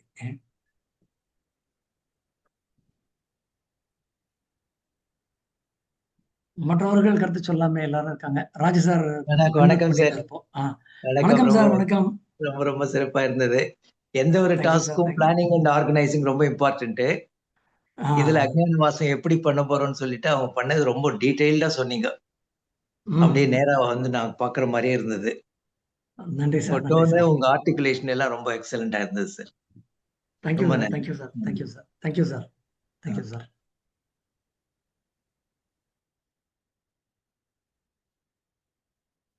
வணக்கம் சார். சார் சார் வணக்கம். வணக்கம். நல்லது. Management principles, KRA, PDCA, cycle, அது ஒரு அட்மினிஸ்ட்ரேட்டர் எப்படி இன்ஃபர்மேஷன் ஃபிங்கர் டிப்ஸ்ல வச்சிருக்கணும் அதெல்லாம் கம்பேர் பண்ணி சொல்லியிருந்தாங்க. உங்க பேக்ரவுண்ட்ல இருக்க பிக்சர்ஸ் பார்த்தேன் சார். 6 தெரிஞ்சது 1 மட்டும் தெரியாம இருந்தது. அதான் நீங்க தௌமியர்னு சொல்லிட்டீங்க. அப்புறம் ரைட் சைட்ல, எனக்கு ரைட் சைட்ல இருக்காரு. நன்றி சார். நன்றி sir. Thank you. Thank you sir. Thank you sir. அண்ணா அன்மியூட் பண்ணிருக்காரு போல இருக்கு. பேச நினைக்கிறாரா எனக்கு தெரியல. இருக்கானா? கேக்குது, சொல்லுங்க. இன்றைய தலைப்புக்கு எடுத்துக்கொண்ட இந்த கருதுகோளுக்கு உபகரணங்களாக கொண்டது மேனேஜ்மெண்ட், அதாவது திட்டமிடுதல், செயலாக்குது, எக்ஸிகியூஷன், அந்த மாதிரி உள்ள விஷயங்களோடு ஒவ்வொன்றையும் பொருத்தி சொன்ன விதம் சிறப்பாக இருந்தது. பல கூட்டங்களை விட இன்றைக்கு கொஞ்சம் நிதானப்பட்டிருக்கிறது. மேலும் நிதானப்பட வேண்டும். ஏன்னா சில இடங்கள் எனக்கு ஆங்கில வார்த்தைகளும் புரிந்து கொள்ள முடியவில்லை. மொத்தத்தில் கொண்டு சென்ற விதம் சிறப்பாக இருந்தது. இதுல ஒரே ஒரு கேள்வி எனக்கு தொக்கி நிக்குது. என்ன நிக்குதுன்னா, அட்டே 5 பேரும் தர்மற்றதோம்னா என்ன, அது ஆச்சரியமான ஒரு விஷயமாக நமக்கு தெரிகிறது. இருந்தாலும் இந்த ஆச்சரியத்துக்கு மட்டும் நான் பதில் சொல்லிடுறேன். நிறைய பேர் இந்த கேள்வியை கேட்டு ரொம்ப சிறப்பானவர்கள் எல்லாம் பேசியிருக்காங்க. இதை பத்தி என்ன சொல்றாங்க அப்படின்னாக்க, 2 விதமான ஆசிகள் அவர்களுக்கு கிடைக்கின்றது. ஒண்ணு யமதர்மன் கொடுக்கக்கூடிய ஆசி. அதாவது பிற்காலத்துல அவங்க விராட நகர்ன்னு அவங்க முடிவு எடுத்தாலும் கூட அநேகமா ஆசிரியர் அதை பார்த்துட்டு நான் ஒருவேளை தவற சொன்னா கரெக்ட் பண்ணுவார்னு நினைக்கிறேன். ஆசிகள் வழங்கும் போதே விராட நகர்ல நீங்க 12 ஆண்டு காலங்கள் நீங்கள் வாழலாம் அப்படின்னு சொல்லிட்டு ஒரு ஆசியானது முதல்லையே யமதர்மனாலே கொடுக்கப்பட்டு விடுகின்றது.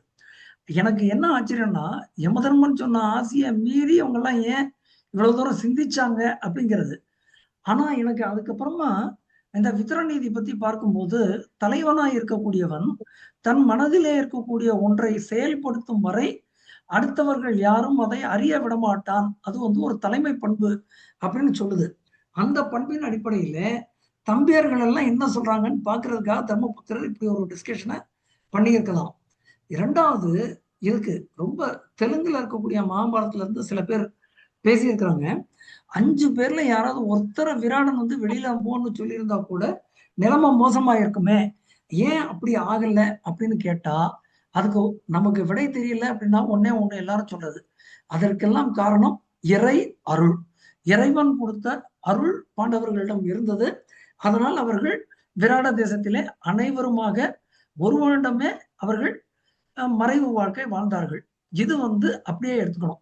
செகண்டரி அதை விட்டுட்டு நீங்க மேனேஜ்மெண்ட் தாட்டுக்கு எடுத்துக்கிறோம் அப்படின்னாக்க, ஒரு நிறுவனத்துல இருக்கக்கூடிய ஒரு முக்கிய அதிகாரி இல்ல ஒரு சீனியர் மோஸ்ட் பொசிஷன்ல இருந்து ஒருத்தர் ஒரு காம்படிட்டிவ் கம்பெனிக்கு போறாரு அப்படின்னா, தன்னை சேர்ந்து இருக்கக்கூடிய ஒரு 10 பேரை தன்னோடய கூட்டு போயிடுவார் அப்படிங்கிறது இன்றைய காலகட்டத்திலும் கூட இருக்கின்றது. என்னுடைய அனுபவத்திலே நானே கூட அதை செய்திருக்கின்றேன். அதனால ஒரு தலைவர் சிறப்பு அப்படின்னு சொல்லியாச்சுன்னா, தலைவரை தொடர்ந்து வரக்கூடிய அனைவருமே சிறப்பானவர்களாக இருப்பார்கள். தர்மருடைய அவையிலே தர்மருக்கு ஆலோசகனாய் இருந்த ஒருவன் வந்திருக்கும் பொழுது நாமும் அவர்களை எடுத்துக்கொள்வோமே என்று மன்னன் எண்ணியிருக்கலாம். அல்லது அவன் அவ்வாறு எண்ணும்படி இறைவன் பாண்டவர்களுக்கு அருள் செய்திருக்கலாம் என்பது தவிர அதிக அளவிலே இதில் சிந்திப்பதற்கு ஒன்றும் இல்லை. இது என்னுடைய சிறிய கருத்து ஐயா. நீங்கள் மேலே தொடரலாம். அதே மாதிரி ஏற்கனவே ஆசிரியர் சொன்னது போல இந்த இன்றைய அதாவது அவர்கள் சென்று தங்கிய விராட நாடு கிட்டத்தட்ட 600 கிலோமீட்டர், கிட்டத்தட்ட 60ன்னு பின்னாடி சொன்னீங்க. அதை கரெக்டா என்னுடைய மிஷின் பேசி கொண்டதால புரிஞ்சுக்க முடியல. அதை அடைந்த விதத்தை வந்து சொன்ன விதம், அதாவது நதியினுடைய ஓட்டம், நதி எவ்வளவுலாம் நதி திசை மாறி போறது, அந்தந்த ஏரியாக்கள்ல அவங்க டிவைட் ஆகி கரெக்டா ஒரு இடத்துக்கு போய் சேர்ந்து இருக்க முடியும் அப்படிங்கிற அந்த இடம் சரியா இருந்தது. இதற்கு சொல்லணும்னா இந்த எழுத்து சித்தர் என்று சொல்லுகிற பாலகுமாரன் வந்து சோழன் எப்படி நாடுகளுக்கு வழியா பயன் போனாங்கிறதுக்கு பல நாடுகள் ஒரு திட்டமிட்டு போய் அந்த புஸ்தகம் எழுதினான்னு இப்போ சமீபத்துல பார்த்தேன் நான். அந்த மாதிரி அந்த காலத்திலையும் அதாவது இப்படி கிராஃப் போட்டாங்கிறதுக்கு பாலகுமாரன் உதாரணம், அதுக்காக சொல்றேன். தற்போது காலத்துல வாழ்ந்து மறைந்து. அதே மாதிரி இந்த வன்னிமரத்துல மறைத்து வைக்க போகும்போது அந்த வனதேவதையிட்ட வேண்டிக்கிறாராம் தர்மர், வேண்டிக் கொண்டதாகவும் சொல்லப்படுகிறது. அதாவது இவங்க வந்து கேட்டா இவர்கள் வந்து கேட்டால் மட்டும்தான் கொடுக்கணும்னு எப்படி கேட்டாரோ அதே மாதிரி பிறர் யாருடைய கண்ணுக்கும் அந்த ஆயுதங்கள் தென்படக்கூடாது. கடைசி வரைக்கும் அது படாமாகவோ ஏதோ வேண்டப்படாத பொருளாகவோ பயமுறுத்தும் பொருளாகவோ இருக்க வேண்டுமே தவிர மற்றவர்கள் கண்ணுக்கு தென்படக்கூடாதுன்னு வேண்டிக் கொண்டார். அதனாலதான் உத்தரகுமாரன் 13ஆம் ஆண்டு முடிவின் அந்த ஆணிரை கவர்ந்து வரும்போது அர்ஜுனன் சொல்லி அந்த மரத்தை அந்த ஆயுதங்களை எடுன்னு சொல்லும் போது மோல போயிட்டு தொட்டு பார்த்து பயமுறுத்த ஓடி வந்துடுறான். மரத்தில் உள்ள தேவதை பயமுறுத்துகிறாள் அந்த தேவதை. அதுக்கு பிறகு அர்ஜுனன் சொல்ல போய்தான் அதற்கு பிறகு பிரார்த்தனை செய்த பிறகு அவிழ்த்து கொண்டு போது இது ஒவ்வொருடைய ஆயுதம் ஒன்று என்று உத்தரகுமாரனுக்கு வந்து அர்ஜுனன் எடுத்து சொல்றான். அது வந்து சொல்லப்படவில்லை. எப்படி வள்ளுவர் வந்து ஈட்டல், வகுத்தல், காத்தல், முறைப்பேடு பயன்படுத்த சொல்றோமோ மேனேஜ்மெண்ட்டை பிற்காலத்துல சொன்ன தமிழ் நூல் வந்து வள்ளுவம். ராமாயணமும் மகாபாரதமும் எங்கே வேறுபடுகிற, ராமாயணம் ஒரு தனிமனிதனுடைய நூலாக மட்டுமே தர்மத்தை வலியுறுத்தி போய்விடுகிறது. ஆனால் மகாபாரதம் இன்றைக்கும் பொருந்தக்கூடிய வகையில எல்லா விதமான தர்மங்களையும் எந்தெந்த ஒரு பொசிஷன்ல உள்ள எப்படி செய்யணும், உதாரணமாக ஒரு கேப்டன்ஷிப்ல உள்ளவருடைய ரூல்ஸ் அண்ட் ரெகுலேஷன்ஸ் அவன் எப்படி வச்சுக்கணும், தனக்கென்று விதிமுறைகள் எப்படி அவன் வைத்துக் கொள்ள வேண்டும், தன்னுடைய மற்றொரு இடத்துல அவன் எப்படியெல்லாம் அதை செயல்படுத்த வேண்டும், யார் யாருக்கு எப்படி கட்டளை கொடுக்க வேண்டும், யாருடைய மனோநிலை எப்படி தெரிந்து கொள்ள வேண்டும், ஒரு சைக்காலஜியோடு கூடிய அத்தனை விதமான விஷயங்களை கற்றுக் கொடுக்கக்கூடிய ஒரு நீதி நூல் மகாபாரதமாக நம்ம பார்க்க முடிகிறது. இன்றைக்கு ஜாஸ்தி புலம்ப வரல நம்ம திருதராஷ்டிர மகாராஜா கடைசியா ஒரே ஒரு இதை புலம்பிட்டு போறாரு. இன்னைக்கு இல்ல நிறைய சிந்தனைகள் இருக்கு. ஆசிரியருடைய அறிவுரை ஒரு புலம்பலை, அதாவது ஒரு சப்ஜெக்ட கொஞ்சம் ரொம்ப விஸ்தீர்ணமா பேசணுன்ற ஒரு அறிவுரை வந்தது ஐயா. அதனால ஒன்றோட நிறுத்தி இருக்கிறேன். அடுத்த சிந்தனையில விராட பருவம் கிட்டத்தட்ட முழுமையாக நிறைவு பெற்றுவிடும். நன்றி ஐயா, தங்களது அற்புதமான வழிகாட்டுதலுக்கு. ஒரு சில வினாடிகளில் அது குறுக்கிட்டதுனால தொடர்ந்து அதான் என்ன குறுக்கிட்டு விட்டால் வயது காரணமாக கோர்த்து சொல்ல முடியாம போகிறது. மொத்தத்துல இந்த நகுலரை பொறுத்தவரை ரொம்ப அழகுன்னு சொல்லுவாங்க. அந்த நகுலன் சொன்ன ஒரு செய்தி ரொம்ப அற்புதமாக, அதாவது அவன் எந்த அளவுக்கு மாடுகளை நேசித்தான், அதாவது ஒரு மாட்டினுடைய மூத்திரத்திலிருந்து ஒரு மலட்டு பசு காளையுடன் சேர்ந்து ஒரு கன்றை ஈன்று கொள்ள முடியும் என்ற அளவுக்கு நுட்பம் சொல்லியிருக்கிறது தான் அந்த மகாபாரதத்தில் சொல்லப்பட்ட ஒரு அற்புதமான செய்தியாக நான் இங்க கருதுகிறேன். நிறைய செய்திகள் இருக்கின்றன, ரொம்ப அற்புதமாக இருக்கிறது. அது கங்கப்பட்டர் பாச்சைகள், இது பலவிதமான பாச்சைகள் திரட வைத்திருப்பது சொன்னதும், ஏற்கனவே மார்க்கண்டேயர் மூலமாக பாச்சை பற்றி எல்லாம் தெரிந்து கொண்டு வந்தார். பரவாயில்ல, ரொம்ப அற்புதமாக ஐவருடைய குணநலங்கள் அவங்க தங்களை இன்னாரை வெளிப்படுத்தி விராடன் நம்பும்படியாக தங்களை காட்டிக் கொண்டதும், அத்தனை பேரும் அப்சர்வ் பண்ணி கொள்ளப்பட்டதும், ஏற்றுக்கொள்ளப்பட்டதும், அவர்கள் மறைந்து வாழ்ந்ததும், கீசகவாதம் உட்பட சொல்லியிருக்கீங்க. ரொம்ப சிறப்பாக இருந்தது. இதே போல இன்னும் கொஞ்சம் வேகத்தை குறைத்து இன்னும் கொஞ்சம் செய்திகளை சொன்னீங்கன்னா என் போன்றவர்களுக்கு கொஞ்சம் காதில் வாங்கி கொள்ள நன்றாக இருக்கும். மொத்தத்தில் உரை இன்றைக்கு நன்றாகவே அமைந்தது. அதுக்கு ஆசிரியர் இடையிலே குறுக்கிட்டு சொன்ன, அதான் நல்லாப்பிள்ளை பாரதம், போதனா பாரதம், வெள்ளி பாரதம் போன்ற பல நூல்கள்ல கிட்டத்தட்ட ஒரு சில நூல்கள் ஒரு சில எழுதியதை மொத்தமா எடுத்துக்கொண்டு மிச்சத்தை எழுதப்பட்டதுன்னு சொல்லுவாங்க. இது எப்படி இருந்தாலும் ரொம்ப அற்புதமாக இருந்தது இன்றைய உரை. வாய்ப்புக்கு நன்றி. நன்றி நன்றி. நான் சொல்லணும். ஹலோ, நமஸ்காரம்மா, சொல்லுங்கம்மா. நான் செல்வநாயகம் அம்மா பேசுறேன். அம்மா வணக்கம்மா. வணக்கம்மா, நல்லா இருக்கீங்களா? ரொம்ப நல்லா இருந்தது. ஒவ்வொருத்தரை பத்தி 10 தடவை பாரதம் படிச்சிருந்தா கூட இப்ப ஒவ்வொருத்தரை பத்தி பேசுனது புதுசா இருந்தது. சந்தோஷம்மா. எல்லாம் ரொம்ப அந்த 5 பேரும் கலந்து ஆலோசி நான் எப்படி இருப்பேன்னு சொன்னது அதை விட ரொம்ப நல்லா இருந்தது. சந்தோஷமா. எல்லாம் சாரோட உங்க பிள்ளையோட கைடன்ஸ் தாம்மா. அவர் கொடுக்கக்கூடிய ஊக்கமும் அறிவுரைகளும் தாம்மா. இது எத்தனையோ தடவை பாரதம் படிச்சும் இதெல்லாம் அப்படியே கேட்கறதுக்கு புதுசு மாதிரி ரொம்ப நல்லா இருந்தது, சந்தோஷமாவும் இருந்தது. ரொம்ப சந்தோஷமா. இன்னும் எனக்கு சொல்றதுக்கு நேரம் இல்லை, இன்னும் எவ்வளவு பேர் காத்திருப்பாங்க. நிறைய நீங்க சொல்லலாமா. எல்லாரும் நம்ம கூட இருக்கிறவங்க தானே, கூட ஒரு 5 நிமிஷம் எல்லாருமே இருப்பாங்க. சொல்லலாமா, சொல்லுங்க. ஒவ்வொரு பத்தியும் ஒவ்வொன்னு எனக்கு இப்ப சொல்ல தெரியல. ரொம்ப கேட்கும்போது அவ்வளவு நல்லா இருந்தது. எத்தனை தடவை கேட்டாலும் புதுசு மாதிரி நீங்க சொன்னீங்க. தனித்தனியா தருமர், வீமன் எல்லாரும், துரோபத வரும்போது எப்படி பார்த்தாங்க, அதுக்கு அவங்க என்ன பதில் சொன்னாங்க, ரொம்ப நல்லா இருந்தது. ஒண்ணு கூட மறக்காம தவறாம சொல்லிட்டீங்க. ரொம்ப சந்தோஷம். ரொம்ப சந்தோஷமா. உங்களுடைய வாழ்த்து எனக்கு ஒரு பெரிய பிளெஸிங்ஸ்மா. ரொம்ப சந்தோஷம். போதும், நான் கேட்டுக்கிறேன். ஜெயஸ்ரீ மேடம் இருக்காங்க. ஜெயஸ்ரீ மேடம் பேசலாம். பாலாஜி இருக்காருன்னு நினைக்கிறேன். நமஸ்காரம் சார், பேசலாமா? நமஸ்காரம் பாலாஜி, சொல்லுங்க. பொதுவா ராமாயணமோ மகாபாரதமோ சொல்றதுக்கு ஒரு புண்ணியமோ கேட்கறதுக்கு ஒரு புண்ணியம் வேணும்னுவா. நம்மளுக்கு கேட்கறதுக்கு ஒரு புண்ணியம், உங்களுக்கு சொல்றதுக்கு ஒரு புண்ணியன்ற மாதிரி அமைஞ்சது. நம்ம இந்த வன்னி மரத்தை நம்ம எல்லாரும் இப்ப விவாதம் கடைசியா புண்ணியம் பண்ணோம். அதுல நம்ம ஆரியார் விஷயத்துல கேட்டதுல ஆரியா சொன்னது என்னன்னா, பிராத காலத்துல பிரேத காலம் ஆகுது. அது கொண்டு வரச்சு அங்க இருக்க வாழ்க்கை சமாதானம் சொல்லிச்சு. என்ன சொன்னாரா, நாங்க கந்தவர்கள் எங்க முறைப்படி 1 வருஷம் கழிச்சுதான் அந்த பிரேதத்தை பண்ணுவோம் அப்படின்னாரா. அந்த பிரேதத்தோடயே அந்த ஆயுதங்கள் எல்லாம் அஸ்திரங்கள்லாம் வச்சுட்டு ஒரு தடவை பீமனை வச்சு சோதனை பண்ணாராம். நீ போய் அது தொட்டுப்பாரு அப்படின்னா போய் தொடச்சி அரவமா தெரியுமா, என்னமா அண்ணா பாம்பு தொட சொல்லிட்டீங்க அப்படின்னாராம். சொன்ன மாதிரி அதே மாதிரிதான் அவசரத்துல அர்ஜுனன் அங்க அந்த விராட போய் தொட சொல்லிச்சு. அவனுக்கு அது மாதிரிதான் தெரிஞ்சது, அமைந்தது. அது நம்ம சிந்தனைகள் எல்லாமே ஒரு விஷயமா இருந்தாலும் நம்ம அலசி ஆராய்ச்சே நம்மளுக்கு நல்லதா அமையும். இந்த சாயரட்டையில நல்ல விஷய சத்சங்கத்தை கேட்டதுக்கு ரொம்ப மகிழ்ச்சி. மேலும் இது தொடரணும்ட்டு எல்லாரையும் பிரார்த்திக்கிறேன். தேங்க்யூ. இதுல அந்த 13வது வருஷம் முடிஞ்சா விட்டுத்தான் தர்மபுத்திரர் ஏன் சொல்றார் அப்படிங்கிறதுக்கு உண்டான பதில நம்ம அடுத்த சிந்தனையில நம்ம இன்னும் அழகா கொண்டு போகலாம். அதுக்கு ஒரு பர்பஸ் இருக்கு பின்னால. நன்றி பாலாஜி அவர்களே, நன்றி. ஐயா சார் வணக்கம். எம் அவர்கள் மிக்க நன்றி. என்னை போனவர்கள் ரிட்டையர் ஆகிற வரைக்கும் பழைய அந்த கதைகளை எல்லாம் படித்து புரிந்து கொண்ட அளவுக்கு எனக்கு நான் பண்ணதில்லை. அது நீங்க இவ்வளவு விளக்கமாக சுருக்கமாக நன்றாக சொன்னதுக்கு நான் திருப்பி என்னுடைய நன்றியை நான் கூறிக்கொள்கிறேன் தங்களுக்கு. மிக்க நன்றி ஐயா. தேங்க்யூ. நீங்க கேட்டது எனக்கு ரொம்ப சந்தோஷம் சார். நல்ல வார்த்தைகள். நன்றி சார்.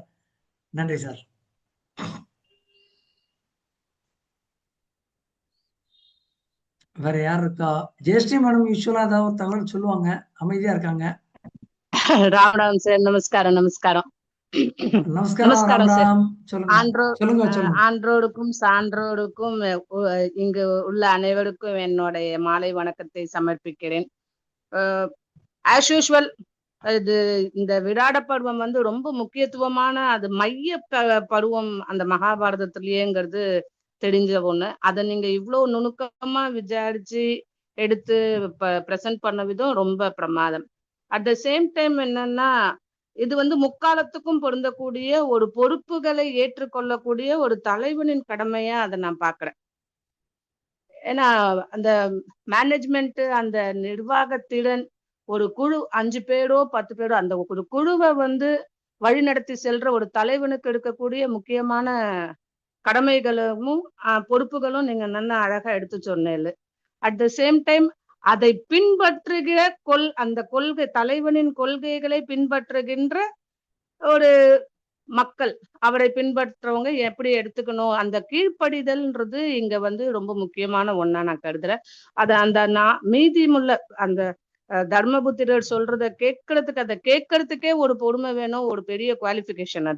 அது அவங்க மீதி இருக்க அவங்க இப்போ தம்பிமார்கள் அண்ணன் சொல்றத கேட்டதே அது மாதிரி இனிமேல் யாரும் ஃபாலோ பண்ண முடியாது. இதுல மற்றொரு ஆழமான ஒரு சிந்தனையா நான் எனக்கு எடுத்துக்கிறது என்னன்னா, அந்த தர்மபுத்திரர் கொடுக்கிற அந்த சமிக்ஞை, அந்த ஒரு என்ன சொல்லுவா, அந்த கோட் வேர்டு, அதை புரிஞ்சுக்கிறதுக்கு ஒரு கெப்பாசிட்டி வேணும். அது ரொம்ப அழகா பீமன் புரிஞ்சுக்கிறதும் அவர் சொல்ற விதமும் இவர் ஏற்றுக்கொள்கிற விதமும் அது இட் இஸ் எப்படி சொல்றது, இந்த எல்லாத்துக்குமே ஒரு மைல் கல்லா அதை நான் பாக்குறேன். எனக்கு அந்த point I accept and I took from you. அதாவது இப்போ இருக்க பிரசன்ட் லைஃப்ல கூட ஒரு இது அரசியலுக்கும் பொருந்தும், நிர்வாகத்துக்கும் பொருந்தும், குடும்பத்துக்கும் பொருந்தும். ஸோ ஒவ்வொரு மனிதனும் அதை எப்படி அக்செப்ட் பண்ணிக்கிறான்றதுதான். சோ அந்த ஒருத்தர் கட்டளையிடுறாருன்னா, ஒருத்தர் சொல்றாருன்னா அதை எப்படி தாழ்மையும் கீழ்ப்படிதலோட கேட்டுக்கணுங்கிறத இதுல இருந்து நான் கத்துக்கிறேன். தட் பாயிண்ட் ஆஃப் வியூ இது எடுத்துன்றேன். அதுதான் சொல்றேன், இந்த முக்காலத்திற்கும் பொருந்துற ஒரு நிர்வாகத்திறன், மேனேஜ்மெண்ட் அந்த இடத்த ஃபில்அப் பண்றதுக்கு நமக்கு குருவா தர்மபுத்திரர் இருக்காருங்கிறத நான் எடுத்துட்டேன். அது என்னோட பாயிண்ட் ஆஃப் வியூல I have taken all this. Definitely it is a very nice presentation. வழக்கம் போல உங்களுடைய ஆழமான கருத்து தேடலுக்கு என்னுடைய நன்றியை சமர்ப்பிக்கிறேன். இதுல ஒரு வாய்ப்பை கொடுத்து என்ன பங்கு பெற்றதுக்கு ஒரு இடம் கொடுத்ததுக்கு ஐ surrender my sincere thanks and கிராட்டிடியூட்ஸ். நன்றி சார். உங்கள் பணி சிறக்கட்டும். உங்களுடைய கைடான சாரோட பணியும் சிறக்கட்டும். இன்னும் எங்களை மாதிரி ஆளுக்கெல்லாம் உங்களோட ஆசீர்வாதங்கள், அவரு ஐயாவோட ஆசீர்வாதங்கள் இருக்கட்டும். இந்த வருஷத்துல நிறைவு செய்யற ஒரு விராட பருவம் அன்ஃபர்கெட்டபிளா இருக்கும். பசுமரத்தாணி போல ஒரு நல்ல ஒரு பாயிண்ட்ஸ் இருக்கு அதுல. Thank you sir. ராம். தேங்க்யூமா. ராம். புதுசா இருக்காங்க, கமலா கோபால் இருக்காங்க. இன்னும் வேற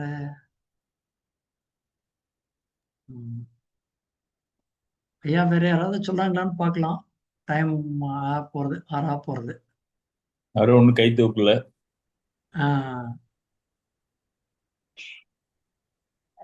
ஜெயலட்சுமி இருக்காங்க. அது யாரும் தெரியல. சரி, உங்களோட வேற கருத்து இல்லைன்னாக்கா ஐயா நீங்க முடிவு பண்ணிடலாம் ஐயா, நிறைவு செய்துக்கலாம்.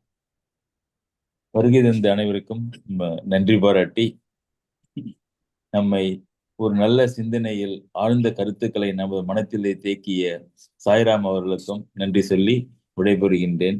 நன்றி. மீண்டும் சந்திப்போம். வருகின்ற ஞாயிற்றுக்கிழமைகளில் தவறாமல் வந்து பயனடையுங்கள் என்று எங்களையும் பாராட்டுங்கள். எங்களையும் பாராட்டுவதில்லை, எங்களையும் சப்போர்ட் செய்து ஊக்கப்படுத்துங்கள் என்று சொல்லி அமைகின்றேன். நன்றி, வணக்கம்.